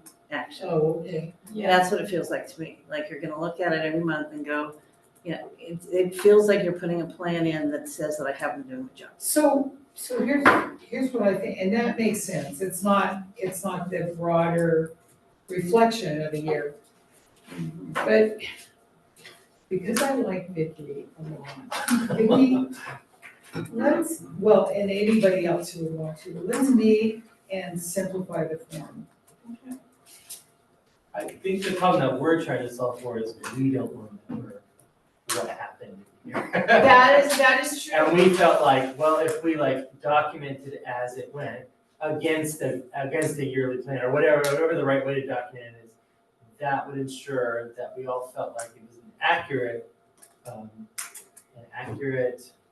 evaluation, thank you, at the end of the year. Because a lot of times we've arrived at the end of the year and some of us can go, that's not how I remember it. And sometimes not in your favor, right? Because Well, sometimes so- it's, oh, I don't remember that, but then you're like, oh, we did do that, but it was 6 months ago. So it Yeah, doesn't, and it's just like, well, Yeah. did anybody take personal notes? Like, Yeah. that's just a really fragile system we felt.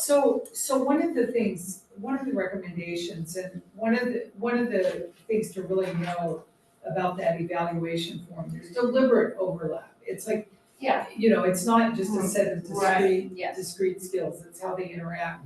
So one possibility, and maybe Vicki and I should talk about this and bring it back to you, is to look at those and either have the board and/or the administrator set some goals. And then what we're doing is evaluating those goals that are based on the standards at the end of the year, instead of just like that a million factors. Right. Okay, I'm but willing LCAP is a to set goal. simplify it and hone down that tool. I think. Yeah, it's just, Rework the tool so it's easier. Another thing that I want us to talk about is, I'm chair, but I'm only on campus 2 to 3 times a month. Yeah. I have no idea what's going on in a student's classroom, and that's my own fault for not being that active in school, but that's how it is. You're on campus about the Yeah. same. You guys are here. You guys are here daily. You're on campus once a month. Once a month? Yeah. So I think we need more input from everyday folks, everyday people, which could, I don't know if we can ask a staff member, And there are and ones that, possibly a, maybe. there I are think we ones need that to have a include a community parent and and a staff component. So how, just trying to simplify it, how would people feel about whomever? I mean, I'm not trying to get it down to picking a meeting and proposing something that we believe will be less overwhelming, less. Yeah.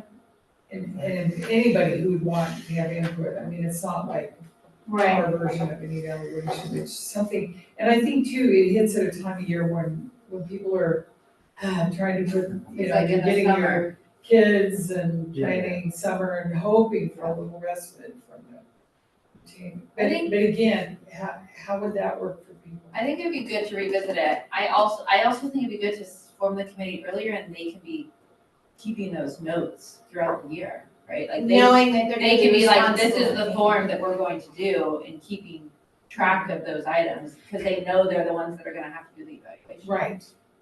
And what about the possibility, because when you look at some of the other styles of evaluation, they do include a parent and staff portion. The only thing we all know is getting feedback from other people isn't much easier than getting it back from ourselves, and. I know you're not asking for the whole staff, you're just having a staff member, right? So I'd be concerned about asking one staff member. Yeah, that's true. You can do survey data, but then it's. Small samples. It's typically a small sample size, and you typically get either people who are really happy or people who are really unhappy who respond. Who do it, yeah. Right. Well, and if we all join the subcommittee, how is that any different? Can't. You You only have three. Oh, 3 is the max, right? For subcommittee. but that is that has been historically the problem, is some subset of us do a thing and then And then we show come it to back. the others and they're on the like, last "Ah," day and go, yeah. what is that, And you're like, what about this and this? So and this? I at the get it. very least, we need to clarify, if a subcommittee does the evaluation, because what came up last time was I had questions and disagreed with some items and was told that didn't matter, the subcommittee had done the work. Yeah. Yeah, that was hard And to hear. that needs to be clarified, because that's not the way I understand the subcommittee. Which is not, I don't know that that was accurate. I think, Okay, but we do, Yes. we need some, So maybe one person speaking Yeah. for the group. like, all subcommittees can do is make recommendations to it. Yeah. That's the only and thing. then the board, if the board has feedback, then you have to go back and, Yeah, And subcommittees don't get to decide. in fairness, I think it was because a lot of work had gone in. Yes, so I think absolutely. we're trying to Now you don't design our way have out of to- that. It's not blue. Yeah, it's not- There's no way around the fact that an evaluation is a lot of work. Totally. So again, that's why I felt like, well, if we just all do it together and we do it a little at a time, then it's accurate, less painful. and you don't And have we that. build we The other build thing- agreement as we go. One other thing too, in my vast experience and knowledge, I'm totally kidding. One of the things is that when an evaluation is done of an educational administrator, then typically, number one, their salary is supposed to be stated in public, in a public meeting. But the other thing is that then it's typical for a board to say, we are offering you a 1-year contract, a 2, a 3, a 4, which kind of cuts out some of the need for evaluation, I mean, it'd be reconvened if needed. But it's kind of like saying, you're doing a great job, keep doing what you're doing for the next 3 years and then we'll evaluate. What you're saying, longer contract Yeah. terms. So, Did for you- me, we're working, Yeah, so I think it would be important for the board to reread my contract. to what? To reread my contract. You're supposed to be reviewing me by March 15th, and it's a 2-year contract. I don't think I've ever, how could I reread your mind? you would ask Matt. Oh, okay. I don't Yeah. know. You probably haven't, Yeah. so And yeah, it would so I be a think closed session. it would be, I think that might be part of the process, is to look at what you're actually asking me to do before you evaluate me, you know? Yeah. It's some sort of a Job connection. And that would Yeah, lend job itself to that idea of looking at your contract in terms of goals. Because really, that's what it gets down to. I don't think we have to parse out, has the administrator, pardon me, Susan, but have they lied to anybody? It's not like a Yeah. political thing, you know? It's, you know, But if so we wouldn't have to get down to that specificity when, anyway, I think. Okay, well, I'm wondering if the instrument we've been using matches the current contract. Well, her contract should match what we've been in. I mean, Yeah, hopefully, It should, but does it? hopefully, yeah, That's I yeah, don't think it doesn't, I mean, because the document was written based on the Standards. CFC standards, so it's based on a standard process, which Well- my contract also was based on that. that's a great So, idea. though it's not been connected, We but might be able to look at the contract and simplify, would any, I volunteer to be part of that process, I keep pointing to Vicky because. I'll do it. But anybody, I would be happy to work with anybody on that.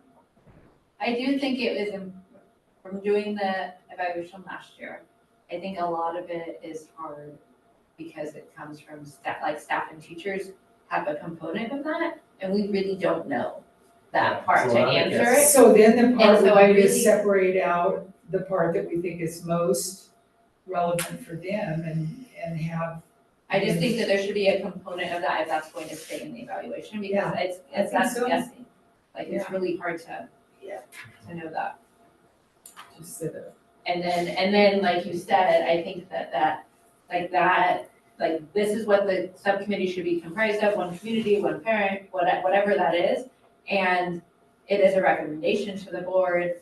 The board has, Final. the final approval, or it has ability to make give feedback, so like, I think that should be all lined out, Yeah, it's expected Yeah. that we're gonna, the guidelines. yeah, really poke holes. Yeah, like the guidelines should be lined out, so we don't have Mhm. that, well, can they make feedback or can't they, like, can that be, right? I think just for moving forward for our So- future board members. You know, I volunteer, but don't have, No, I'm good, I'm at that full plate right now, so you can go for it. Yeah,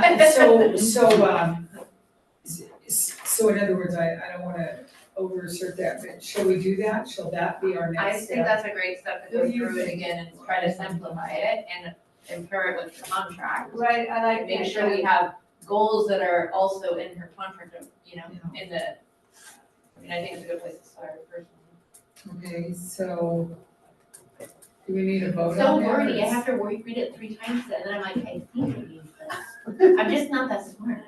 I'm just not that smart. Have we designed something right now that will solve our problems?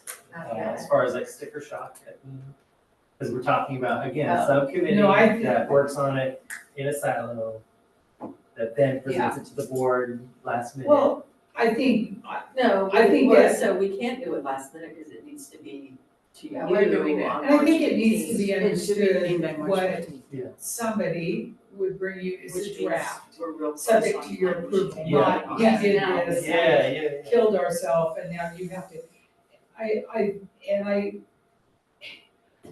Probably everybody knows, I had a big hand in writing that evaluation because I do think there's a component where there needs to be fairness on both parts and, but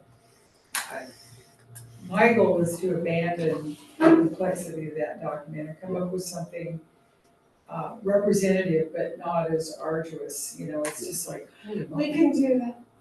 We can do that when we need a motion. To build a Susan, subcommittee.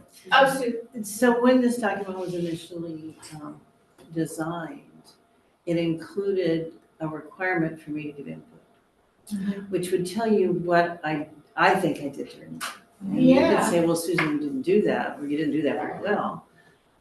but that I would give that input. And then it was like, well, we don't want your input, so then I stopped giving That's not input. fair. I want And then your last input. time it was like, well, give us your input, but then when I read the evaluation, none It of was my just- input was in there. So that's a missing piece for you as far as knowing what I did, is for me to be able to say I did these things. And this And is it's a where I feel I am clarification. on this Piece about this what we do piece. with And then it also brings, because I know the LCAP better than you do, sorry. And so I can say we made progress on this piece in LCAP, we made progress on this piece. We didn't make progress on this, which is the way I look at my year and go, well, that one fell off the plate, so we'll move forward. But, so I feel like that's a big piece. If you struggled over like, what did Susan do this year? We should have asked you. It was because it is a lot. Yeah. And so, It is. so there was a decision for me to say, okay, and this is back when Chelsea was here, it was like, okay, we're just gonna look at the LCAP in the documents. But that's also a lot, right? To look at the LCAP in the documents and see where you're going. So, so think about that also, is how much input you want from me. I get nervous when you talk about input from parents and staff members. I don't mean parents, I mean a parent on the board. Yeah, okay. Like a community member and a parent on the board, because they're different Absolutely, perspectives. yeah. Not a That's- parent outside of. Yeah, okay. Yeah, and then yeah. that complicates it because if it just, then it might take forever and. Yeah. So I move for us, I don't know if it needs to be an ad hoc committee or whatever, to do a revision and draft of a better evaluation tool and bring it to the board, subject to the board's approval and input as desired. This isn't like, the goal isn't to impose this on anybody, it's just to make it easier. So with That was a long motion. that's good. And I second that motion. And we're voting now? Can I- Oh, yeah. I really do like, I've been thinking about this. I really do like the idea of a rubric You like the as idea the of it? evaluation, because you are representatives of the community and you will rotate out of Yeah, office. yeah. And so if you set up something that says, you did an A job on this, you did an F job on this, and it's just a matter of a rubric. I think that is a stronger tool for a board than what we have now. And so Even though, because it's kind of, maybe the rubric aspect isn't as clear, yeah. you see what I mean, because I see say, what you mean. so we designed this tool, all of the people in this room are no longer here, and there's a new group of people. And here it says, did this get done? How well did it get done? Did that get done? How well did it Yeah, get done? I It see. becomes more data-based. okay. I don't know if you guys threw this out there as this idea, but when you're talking and I'm picturing it and all the evals I've done in my lifetime, you're just seeing the rubrics were really good because it aligns with the goals, but then there's also an aspect for each one that you're able to do a self-eval. Yeah. Like your Yeah. own progress on it for them. Yeah, so a combination, All right. a rubric Okay. with comments. My only other comment is I think that we should form whatever this evaluation committee is. Because if we need to deliver in March, then we need to really be approving it Jump on it. in February. January. Yeah. Yeah. Well, we need to- Yeah, this thing always drags. You guys take months. Yeah. Okay, So, not your fault, everybody's fault. so I think we can go vote on this, but then I don't know if we can also, with this on the agenda, set the committee? Is that the committee? I don't know. Well, I think Laurel and I have volunteered to be 2/3 of the committee, and I volunteer Ryan to be the other You third. nominate, not volunteer, you Yeah. nominate. Yeah, But I think that's why it would have been step nice if it was part of this meeting. one is to get a better instrument.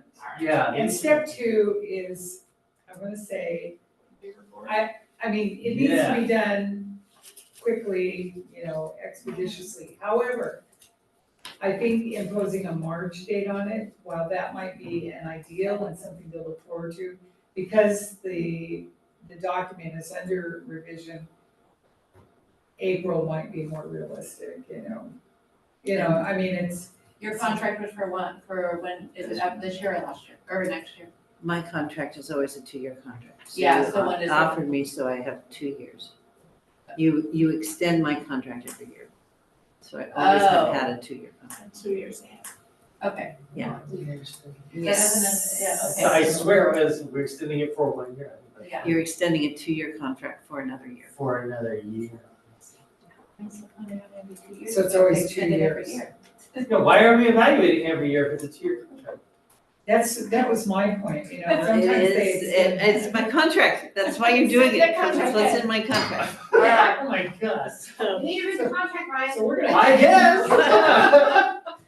That's why I I probably probably better read asked it you to again. not weigh in on it too. Like, Yeah. Yeah, well, I think last year we said, we wanna know your opinion, but we don't wanna know your opinion until we review it, because we don't want it to sway, like change it. It was, But I think- All right, let's move on, folks.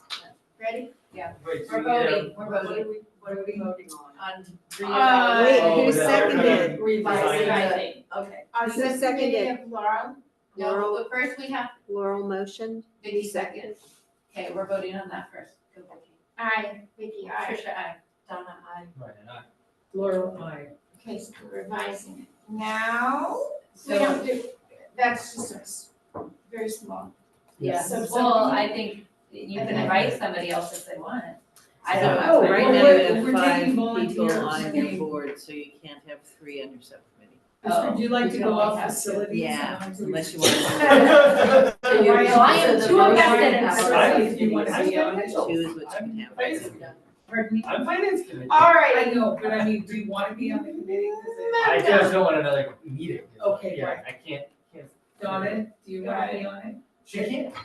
We can only have 2, so Okay. now we're stuck because With we 2. have 2.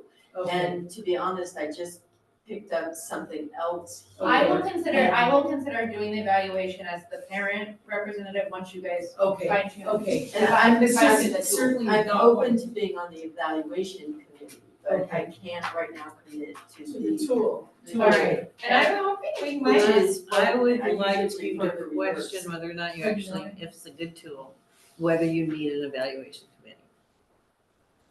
How else will we fill it out? Then you would have a closed session Oh, and just do it once. with Well, all we've done 5 that of you before too. and do Three the and a half hours evaluation later. this way. Regardless, though, it Yeah, it doesn't matter. So No, so that would be I awesome. like that idea. Yeah. Block. We have done that before, is we all did it in closed session together yeah, I And then think it that does, forever, so then they were like, let's do it as a subcommittee. But I would much rather actually spend 3 hours in a closed Just do it. session and just do it and be done with it, I agree. than do 5 different meetings you and go back spent and forth. 5 hours. Oh, more than that, closed more than sessions that. Yeah. doing it, so it's like, because I was sitting in the other room waiting, so, yeah, you That's only spent, just one part. yeah. So you spend even more time with a Yeah. subcommittee than you would have probably if you just. I all would talked agree at the with same that. time. Okay.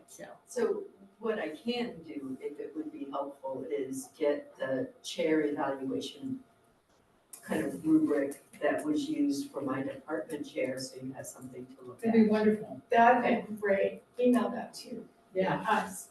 I Do you have have to one? ask, Okay, yeah. but I don't think Martin will care. And I don't think there's anything confidential about the blank document.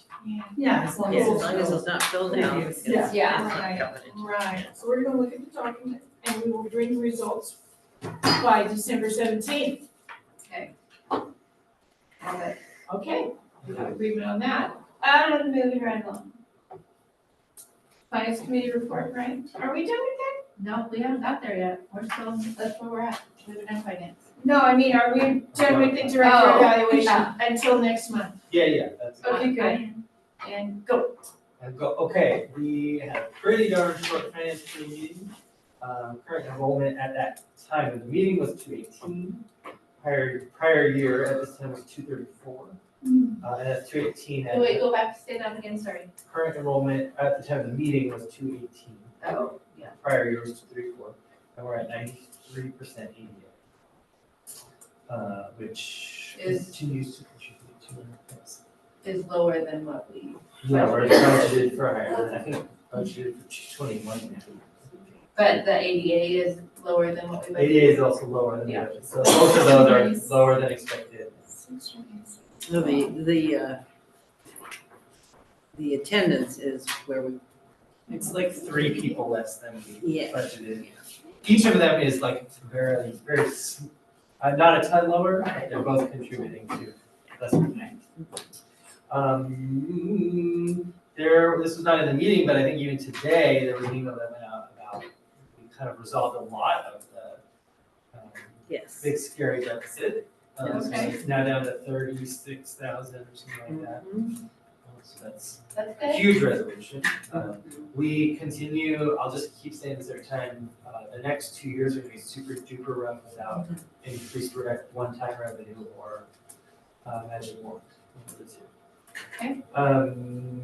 Susan brought the concept of cost center reporting to us, which I think is gonna make a big difference in the understandability of our financial situation as well as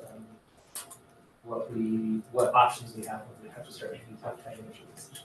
Say that again. It's called cost center reporting. I didn't know what it was either, and then Susan taught me all about it, but essentially it's say take the food program. We're gonna start talking about the food program, all of its inputs and all of its outputs, and look at it as a whole program instead of the random income line and items outs, that, you just gotta hold in your head. So pro or like. So you can say, oh, look, this program is profitable, and if you cut it, you wouldn't save any money because it's funded by specific funding sources that then you just don't get to spend. So, That's great. yeah, starting to be able to tell a more understandable story about our finances is a big goal there and very great idea. That's the biggies for me. Sounds good, thanks. So I'll add to that, and what Ryan alluded to, we have 2 funding sources come in. We have the CEI, which is the 70,000 that comes in, that came in again this year. Didn't know that until I got a check for it. Oh, okay, guess it's coming in, that's 70,000. And the other is the ERC, which is the IRS funds that we applied for and thought were gonna come last year, it didn't come. So now we started to get one, which was 31,000, which is wonderful. And then there'll be interest because they took 2 to 4 years to pay us. So that was kind of nice. We'll get an extra 6,000. This is the COVID money from the IRS. IRS money, Yeah. okay. So Yeah. the best news is it's a nice little pot that helped us with our budget. The best news about that though is there's another 500,000 coming. Yeah. So and that means that our first one was approved, which means that they're not gonna reject us. Yeah. So How we much? should be getting, it's 500,000. 500,000. Over what time? We will hope over the next 2 years, All right, when we need it. when we need it. Oh, So okay. it's like, so I'm like, well, once it's, I don't The know. IRS. Who would have thought? The magical IRS. I tell you, and I always have to hold my tongue because I'm like, okay, I never know, something might come up. And there's other things we're working on, but yeah, we got 1 quarterly payment, so if that means they're gonna pay us once a quarter, we'll get money this year, and, if they send us a check every quarter, we should have like another 30,000 coming for 2020, and then we get into the 100 or 180,000. So is that what helped fix our Yes, deficit? that's Is what that helps. one time? Yep, As well as, again, some better reporting, right? yeah, and we're still working on that Yeah, better so- reporting. So Things all are actually maybe some classified. errors. Yes, some errors were corrected. Yeah, This was, again, was an email about the yeah, so just wanted to share that meeting. In the realm of money. in the realm of money, yeah. Good news. Yeah. I mean, so you said 70,000 plus 50,000?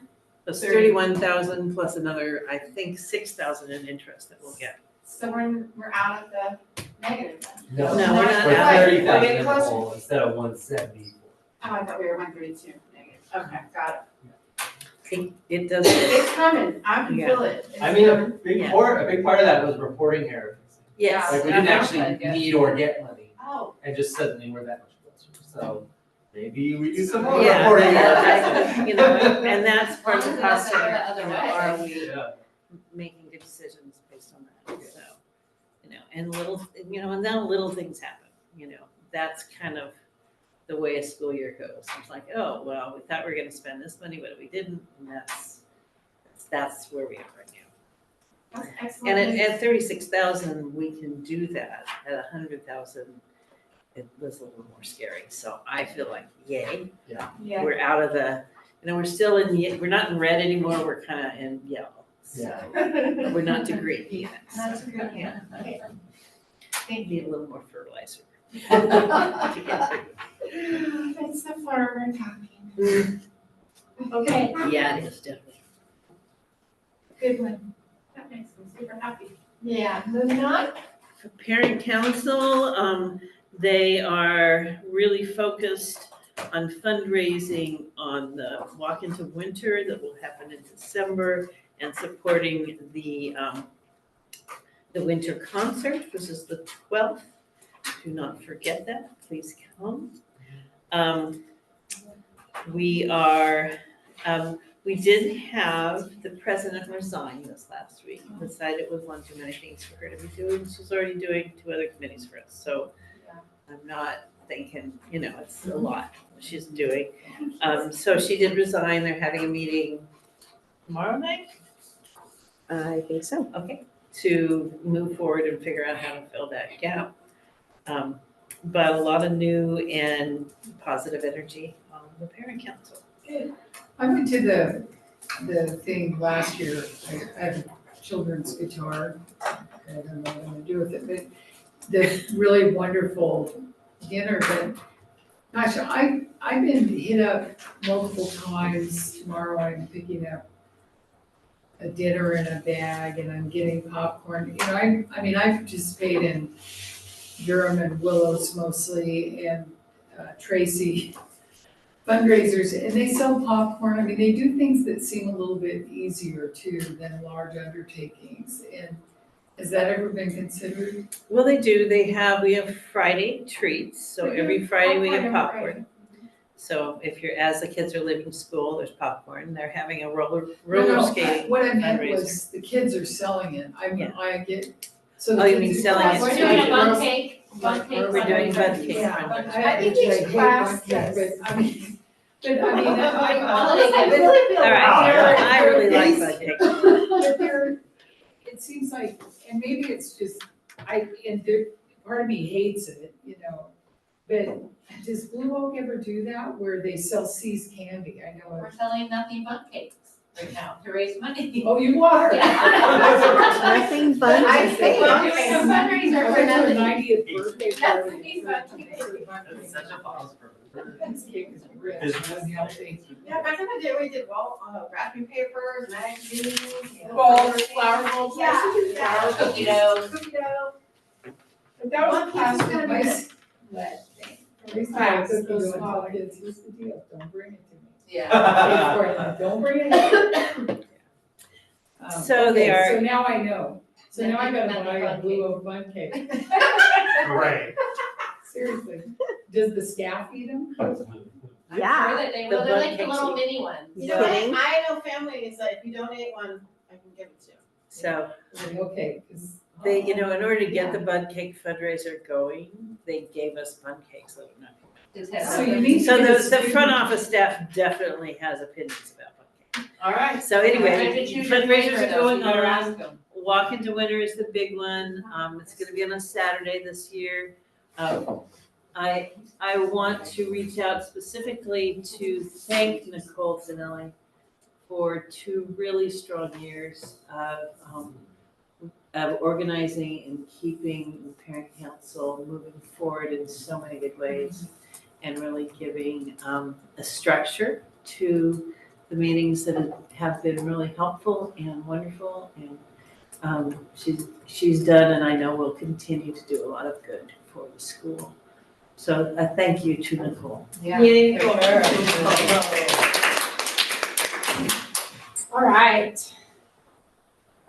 And moving to item 5.4. Very exciting. Goodness. That was exciting. All right, facilities, Tricia. I've already kind of talked a lot about what we've talked about. The last meeting we had RGA and Billy from Unified there.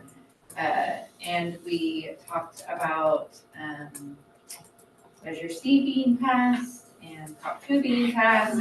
And, we'll be meeting, as long as everything is approved by the district, with RGA out at the site to do a site walk.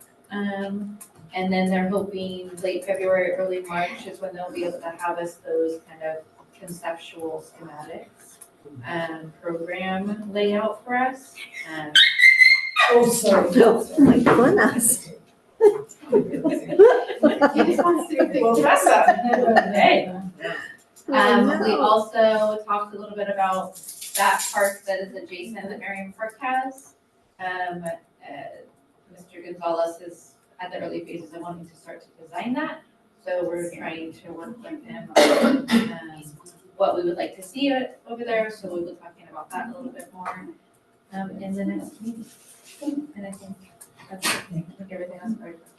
And Kevin is coming to my next tour, I believe. Oh, yeah, Kevin wants to see the school, so he's coming to the December school tour, to kind of get the full show, so. I want to ask you, hopefully, is there some component of this that finance committee needs to kind of be hustling on? Specifically financing? Not yet, but But facilities is there? I don't Or will think Did you so. foresee like being full package? I think facilities will handle this, is very different than what our budget is, that it's a whole different animal. So I don't, but I don't know if you have a different opinion on that. I don't know, so I'm just Yeah. leaving the finance committee. There may be a time when we need their engagement, Yeah. especially if we have to start looking at borrowing money. Yeah, and I keep asking, it's every meeting, but I wanna make sure that we're not the reason it's Yeah, it's blocked. not, And if None there's of something this- I could be doing now to make sure that doesn't happen. no, Okay. because Will you tell me as soon I as you will. identify? Yes. Okay, there you go. the next step is we need to know how much the project's gonna cost. Yeah. Right, and to then, and get our stuff together for Measure C to be able to present. So doing this, what RGA is going to give us is part of what we will present for our Measure C funds. So that's what we need to do, and we will need some kind of financing that is going to bridge the gap more than likely. Yeah. We just don't know what that is yet. Okay. So, but thank you, I really appreciate that. I'm sure that it would make more sense for you to do it anyways, but yeah, if Yeah. it's gonna come to me, please let me know. Alrighty, thank you. And Community school partnership, I think you're good. And Miss Maggie, will you pull my document up so everyone can see our amazing photos? Yes, hang on, let me share my screen real quick. So I can start off by saying that on November 12th, we were happy to host. oh wait, can we go, are you, wait, no, you're gonna talk about it, go for it. Go ahead. No, go, if Do you it. don't, I will bring it up, go. Tell me. The blessing, the land blessing. I was coming. Okay, take it. I did talk about it facilities, and then I was like, oh wait, here, That's right. she'll do it. I got you. Yeah. Okay, so we hosted a site visit from the North State Community School site. Okay, we hosted a North State Community School site visit here at Blue Oak. This was for the northern region of California. Northern region of California, it's a late night, guys. Northern region of California, Something. for the community school initiative. So they break it up in regions in California, and this consists, I don't even know how many counties, a lot. But we had approximately 15 to 20 visitors from all over the northern state, which was really awesome. And they came together here at Blue Oak. We did a tour. The goal of these visits was to engage and collaborate, have collaborative discussions that highlighted each school's progress, celebrate our achievements, and explore opportunities to enhance student outcomes. Blue Oak highlighted primary reading infused with the arts, which is pillar 2 of the community schools framework, and expanded learning and time and opportunities. We had visiting districts from Gridley, Oroville, Palermo, Paradise, Chico, Willows, Orland, Red Bluff, Wairika, and Shasta and Siskiyou counties. The feedback has been overwhelmingly positive, and I've had 2 posted here that I picked from because they were quick and easy. And I wrote, I loved the visit, or they wrote, I love the visit. I wish all schools could do many of the things that you do there. The students must learn so much more than just the regular curriculum. Thank you. That was from Robin Thorne. school and parent outreach counselor at Red Blood Union Elementary School District. Yeah, next one was to all the hosts, thank you for opening your sites and taking the time to share what is happening there and how you are leveraging the community schools grants to make it happen. Michael Pulaski, Director of Curriculum and Instructional Technology, Ridley Unified. And then right before the meeting this evening, I received another one that I'd like to share with you. This is from Loretta Price, Community Schools Coordinator for Corning Union Elementary School District. Dear Karen and Susan, I wanted to take a moment to express my heartfelt appreciation for the opportunity to visit Blue Oak School. It was truly inspiring to witness firsthand the positive and nurturing environment that supports both the students and staff. I was particularly struck by the calm atmosphere that fills the classrooms. The sight of students working in the garden and singing on the playground was just a glimpse into the holistic learning taking place. The music room, strings room, handwork room, and wellness room are all such wonderful additions contributing significantly to the development of the whole child. It was also encouraging to learn about the strong sense of community and family engagement at Blue Oak, as well as the availability of the food pantry to support families in need. This speaks to volumes about the care and attention given to not just the academic, but also the social and emotional well-being of all involved. I look forward to future visits and seeing how the implementation grant will further enhance the school's already remarkable offerings. Thank you again for such a rewarding experience. Warm regards. That's awesome. Yeah, Very nice. we truly enjoyed the entire time we had with the group. We had our lead from the RTAC with us who works for BCOE, and which is the Regional Technical Assistance Center that's helping us move forward with the community schools efforts. And the feedback, we had a discussion, like a collaborative discussion afterwards, and it was just awesome to engage and have questions, be able to answer questions. And to also showcase, to show us off. It was awesome. The second bit of information that I have to share is on our advisory committee. So I'm very happy to announce and welcome board member, community partners Donna Kresge and Emma Todd as our newest members of our CEI advisory team. Both have officially accepted to serve on the team for the remainder of the year. Thank you so very much. As you can see, our beautiful team on the overhead projector. All right. I love that picture. I love it because we are really working hard on that diagram right there. It was a process. October 24th, the committee flew down to Anaheim for our first peer learning and leading event for the year. While there, we reflected on our current problem of practice and mapping out our community schools work thus far. Where we've been and where we're going. We are meeting again Thursday afternoon, I believe. Since Susan was not able to attend, she was here. So we're gonna basically take what we learned at that meeting, bring it back to the table and do it again. I'm really excited about it. The next item I have on my report is the land blessing. So we did confirm that Elder Dennis Ramirez from the Machuca Tribal Council Chairman. He was elected in December of 2007, and he's still serving as the chairman on that tribal council. He will be the one doing our land blessing. We will be performing our upcoming land blessing for our new school site on December 5th. And we're envisioning a school-wide invitation to parents, staff, and students to participate. I sent out a parent square notification on Friday, 11:15. And it says to see attached. So in the packet, everyone should have got this from Parent Square, email somewhere in your world. I will email it to you or else Thank you. The next item, so let me go back up to that. Tricia, the only thing I have on that, like I talked with you about, is getting the mowing of some property, some of the property done. And I want to make sure I'm at the correct site. So if you and I could get together at some point between preferably before December starts, that would be ideal. Just you and I go into a site, go there together. Probably You this is it. Because you guys are off next week. But I'm available too. Yeah, so Yeah. just, let me know. Okay, I'll reach out to you. The next item is on Friday. Was that Friday? Yeah, gosh.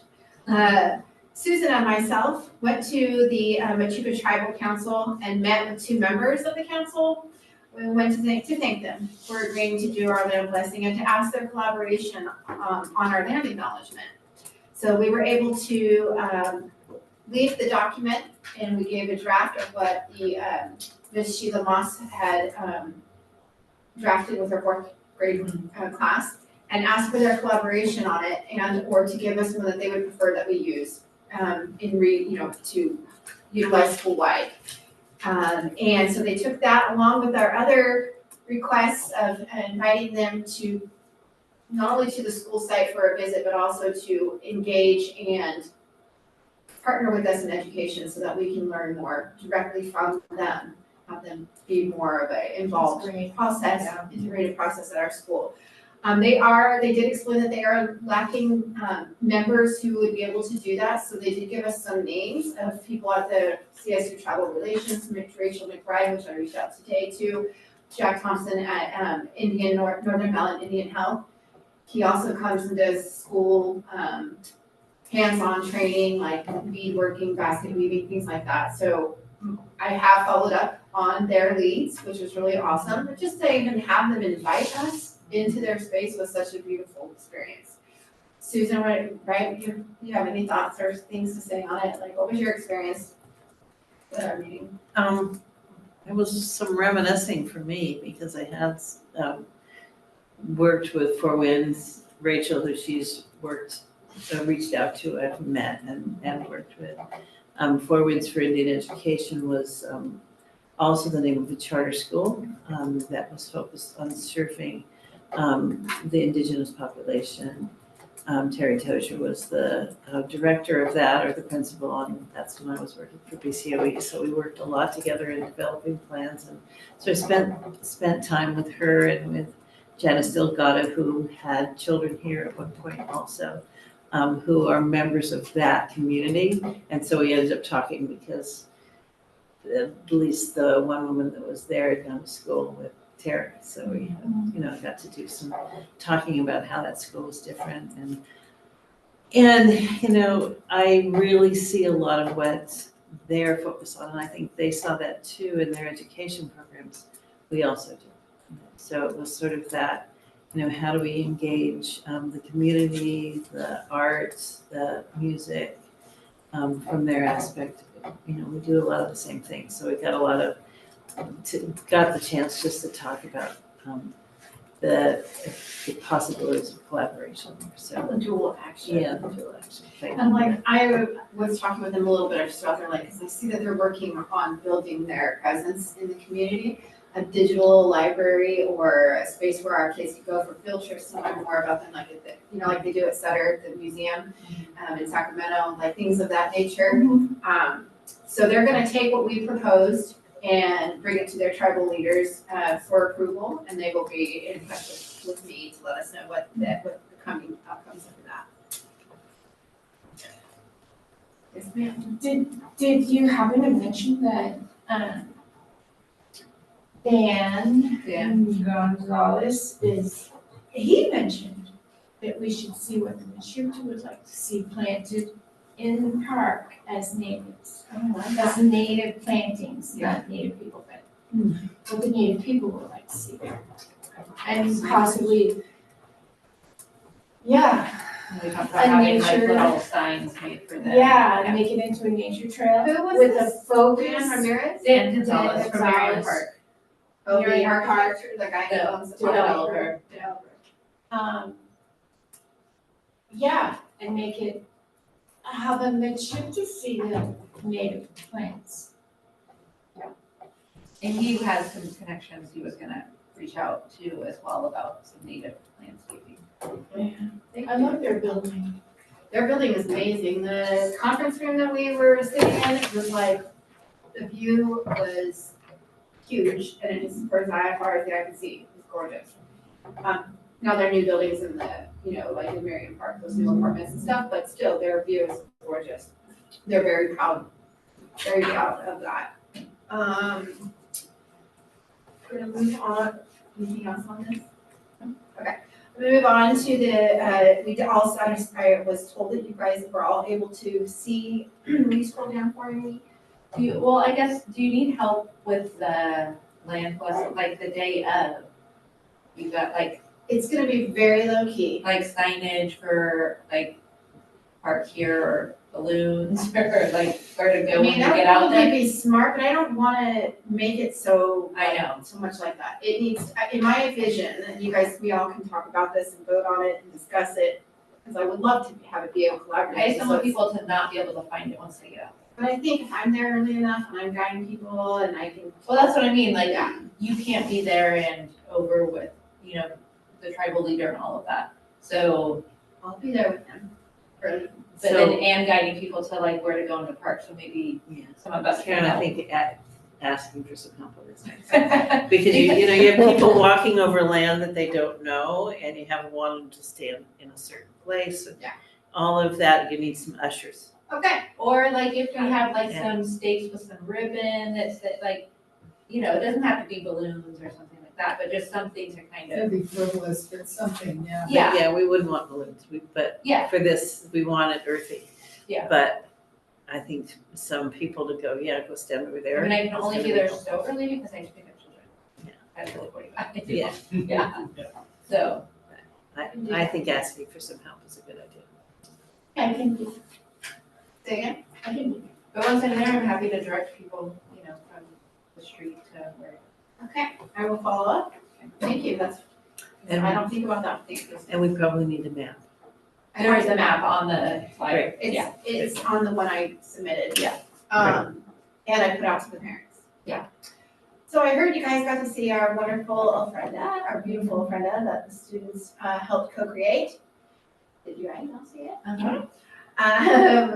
It was a parent-led presentation on the true meaning of the Dia de los Muertos on October 31st for all grades. Students, caregivers, and staff helped create the school's ofrenda, which, as you can tell, was a beautiful success. Participants brought photos of loved ones and of pets and loved ones that had passed, and some wrote letters. A lot of wrote letters, and others brought items to share on display. This was really moving. I was ill, unfortunately, when this occurred, and I came in here a couple of days before it got taken down, and I was so moved. It was wonderful. Great turnout. We're doing the Thanksgiving food drive. We just finished our Thanksgiving food drive, and we've been collecting non-perishable food and grocery gift cards for families in need.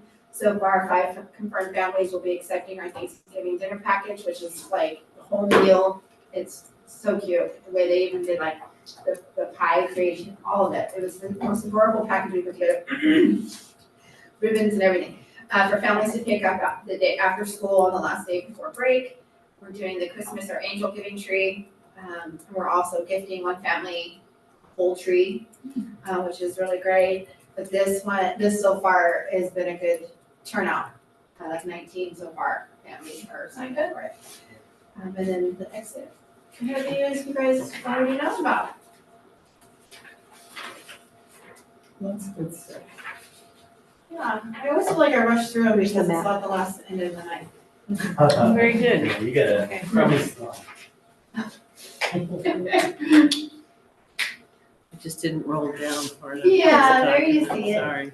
Oh, and I want to say in our meeting, so this is also what I presented to the tribal leaders, so that they would have it to spread the word for their members. And they were like, that's a really beautiful land. And I'm like, yeah. And he's like, that's really familiar. I'm like, oh, that's your land. That was given back to them. Looks really It good. meant- They were like, yeah, that's why it was on our website. I was like, exactly. So I just wanted to give kudos to all of us and that. So is the road gonna actually be open on the fifth? Well, Bruce Road will not be, you'll have to go back over by Marsh. Yeah, you should change that map to go Oh. around Marsh and zigzag, because you can't go down Bruce. Well, and that's why there's road closure signs on Bruce. You see them? Okay. Okay, but Part of me feels like we need to have a sign from 32 Yeah. Dean, Past the junior high. because Yeah. people have so tried do to you, go do you want me to over. do a post on this, or do you want me to post some things on hold, like a street sign? I didn't have a problem going there, I went there, right there, but I go to like a lot of different places all the time, so I'm pretty good at navigating. Because I But the thought, last 2 people I've sent, they like drove around and couldn't find it, so. so my idea was to go, down 32, Yeah, go past Forest, go to the Yeah, next then you go light, turn right. right, and on to Marsh, go go into the apartments where it dead ends Yeah. there, Yeah. and people park there and walk. Well, you can go all the way to there's a whole bunch of parking, you can park Yeah, right you can go there. all the way to Bruce. Nobody, down you can the park that avenue. whole street. So I will print out instructions, right, like Okay. directions. So, yeah, Okay. I would do that. I'll do that and I'll send those Yeah, out. I mean, I have it, I mean, I don't have a big. And people, when we're talking about Marion Park, people forget that Marion, or don't know, that Marion Park is on the other side of the creek Yeah. too. So they're like, They go in Yeah, there, the bridge they're is going to not be done yet, thinking, and you building cannot- they're bridge there. going to be thinking Marion Park, which is where garden. the ice cream Yeah. place is. I you went cannot there. get there from, And you can't get there from there. No. So I think, and I'll then you get print out stuck, yeah, direction. yeah, I think so. And we can talk it up and teachers can talk about it. Yeah. Get It's it coming figured You out out. soon. you might wanna It is. drop a pin where it is. Yeah, that's what I mean, when I do the directions, I'll have that, Yeah. so people can just click on it. that's what I did last time, I dropped a pin and sent it to them.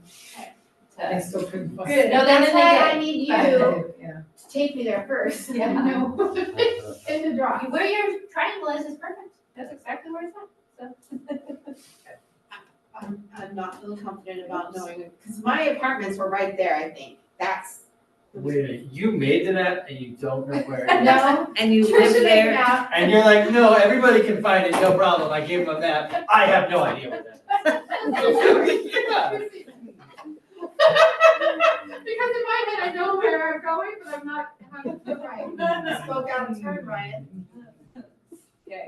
All right, No. moving on, moving on. You were almost to the bottom of this So list. Okay, guys. Ready to move on. Attendance and behavior. That's what I was gonna say. I was Item just giving you a 5.6, segue. attendance and behavior with Susan. yeah, so I don't have Amanda, so you don't have to get the fancy report you got last time. I emailed her and said, I need your report, and she says, I forgot what I did. She just had it.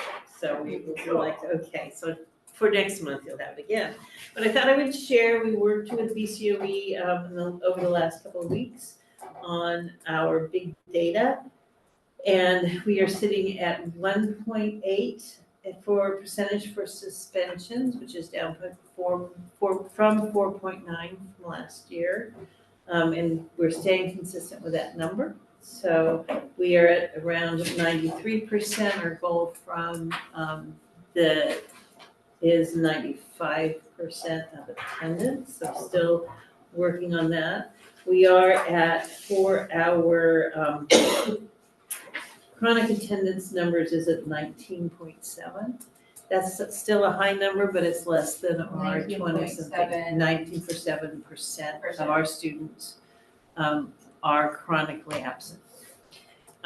But that is an improvement, a little bit of an improvement from last year, and so all of those numbers can change either up or down from here to the end of the year because of the change of the end and the change of the students that come through our school, come and go, and all of that. So we are meeting now at least once a month with the leadership team, which is two classroom teachers.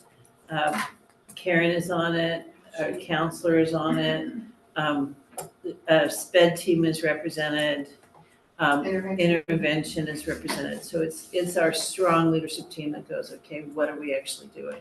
So getting them to understand and hear about how those, where those numbers come from, I think is a really positive thing for the school as a whole. Suspensions, for example, it's once a child has been suspended once, they're counted in this number. If they're suspended a second time, that is not counted. So we're, those kind of details and understanding where the statistics come from, I think is good for the whole team to learn from. And we also talked a little bit this last week about a new change in law for charters, which is that we will be able to claim attendance. For example, if we do what districts do, which is a Saturday school, so kids can come in and we can reclaim attendance that way. We also can reclaim attendance through the ELOP program if it's run by a credentialed teacher, which just a few of our programs are. But, and if it reflects our curriculum, which of course everything reflects our curriculum, that fits easily. But it does have to be done with a, Just over, like, they have to be on site and run by them, yes, not and just by, like a. yeah, They're realizing that the revision they did was pretty restrictive, you know, I mean. yeah. It's- Right, so we're doing, for example, one of our special ed teachers does tutoring every morning. So anything she does, if students who have been absent, and whether they're absent for one day or, a week, we can count that attendance, we will be That able early to. attendance has. That early attendance towards our absences. So we Yeah. also have that to work on, and that would also be something that might bring up our attendance rates. Is that retro? No, it'll start in January.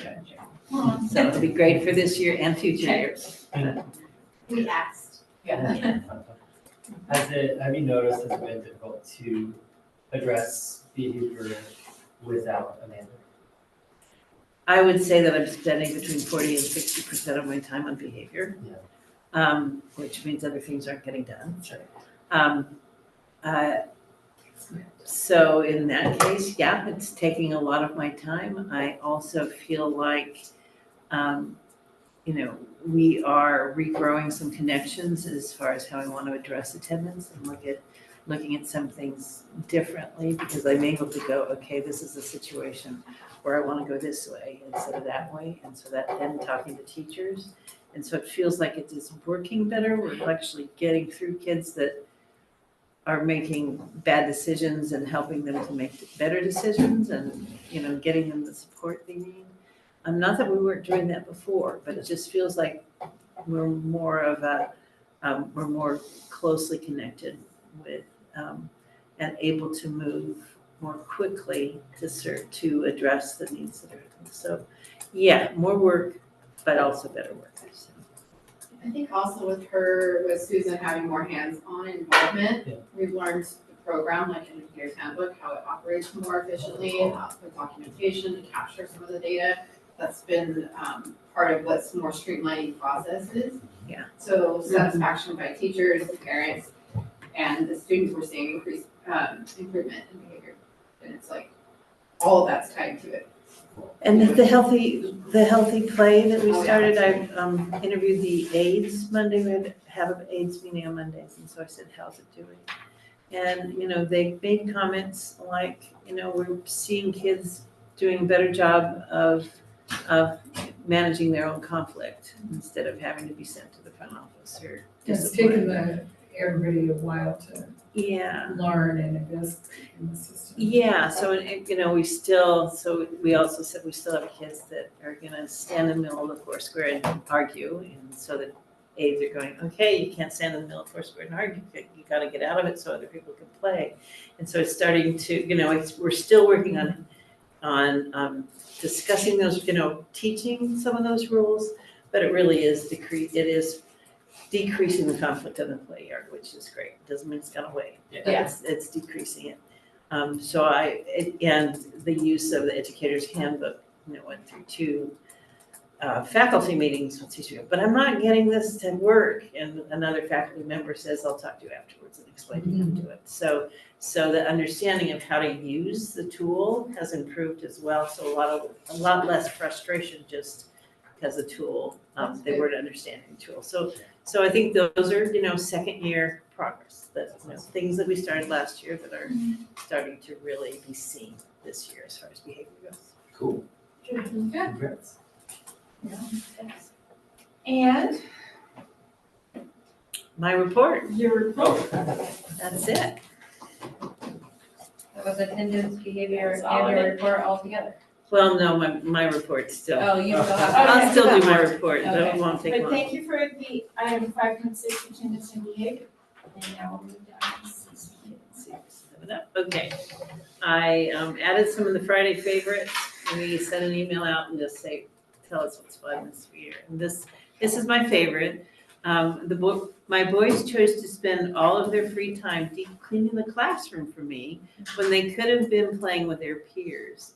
The look on their faces when they showed me how sparkly they get the sink 3 times a day is the cutest. These are the second graders. The students truly have the most golden hearts. Then a couple of them are really about staff collaboration, coming together, and of course, the kindergarten lantern walk and all that. So those are the Friday favorites that we share with each other. Halloween costumes, parade, Claire Fong leading them in a dance. I mean, she's amazing in her flapper outfit. So that was wonderful. The dance was really, so they made witches that were as tall as the ceiling with 40-gallon garbage bags. It was amazing. I'm like, I want to take one home, but they took them down. So I didn't get to take them home. So it was really fun and the kids had a great time. Parent council talked about the walk into winter. They're really working on that, and the fundraisers, we already talking about that. Reminder about the winter concert. We had our kindergarten night, which is just a really enjoyable evening. Anything to do with kindergarten is just magical here. But we have started over the last 3 years to do a kind of a kindergarten welcome. So when people are looking for kindergartens, we have a night available. So this is done now in November, which is when the district is also going, hey, come to school here. So we're doing that, and we had probably, Karen, how many would you say, 20 or so come through? For kindergarten night, were you there? I wasn't. You were, maybe Maggie remembers. Maybe I'm just, okay, I'm just gonna No, be the one you that have to says. ask Kelly Mack. It was around 20, and we had them come in here, and then they went and walked down to kindergarten, and Cheryl and Sheila were down there with kindergarten bread, of course. And so how can you resist the kindergarten bread? We also were able to take the group from the community school partnerships through the kindergarten, so they got to see it and see the children line up by following their teacher with a flute, which I think was one of the magical things. Yeah, It was so beautiful. you know, line up these little kindergartners, lining it perfectly and doing it, you know, it's like, it is magical. So I was glad that they also got to see that. So anything to do with kindergarten. And then I have a list of all of the projects and things that I am doing. As I said, a lot of work is happening on behavior, which I'm enjoying because I feel like it's coming together, but I'm also worried about some of the things that I'm not getting done. But I enjoyed the Metuta Tribe meeting, classroom observations, IEPs, the data reviews that we're doing and working with BCOE, being very positive and supportive. We have Philip James also on our advisory who does SEL for BCOE, so he's coming in and helping and looking at some training. And I just put in, I'm working on transitional kindergarten. One of my favorite conversations was researching expectations on toileting for 4-year-olds. So it's like, it's all over the place. Yeah, toilet was a verb. Toileting. Toileting. It is, to toilet, yeah, it is. It is when you're 3 and 4, so there it is. Anyway, so that's a general report on what I've been doing this month. Thank you. You're welcome. Susan was in the news. Oh, that's right, it was on the news this morning. So the Measure K committee approved the money for the new site. And there was a representative from the press there at that meeting, and then she interviewed me after it. So, yeah, we made the news. I can forward the link up.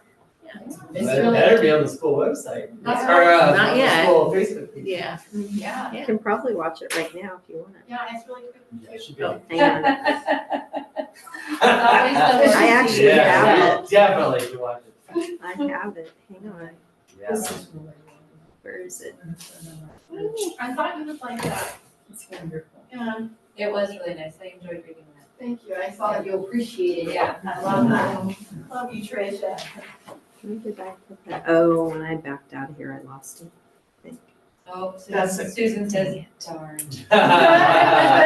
No, it was good, and it was from That's Sheila really Moss, Sheila Moss responded with the link. I have the link, I know.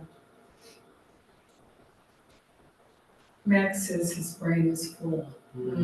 So typical. he's learned a lot. Yeah. Have you learned a lot? He gave his opinion on a couple of things. Yeah. I can share it out so you guys can watch it on your own, but it was excellent.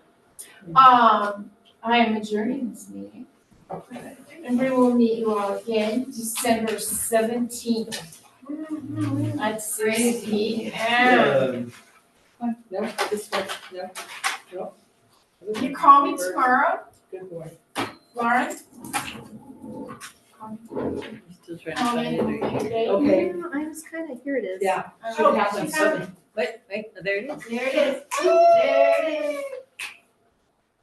Hang on, I'm gonna scroll down. Scroll down, There it is. All right. They have the wrong piece of property, but I haven't corrected them.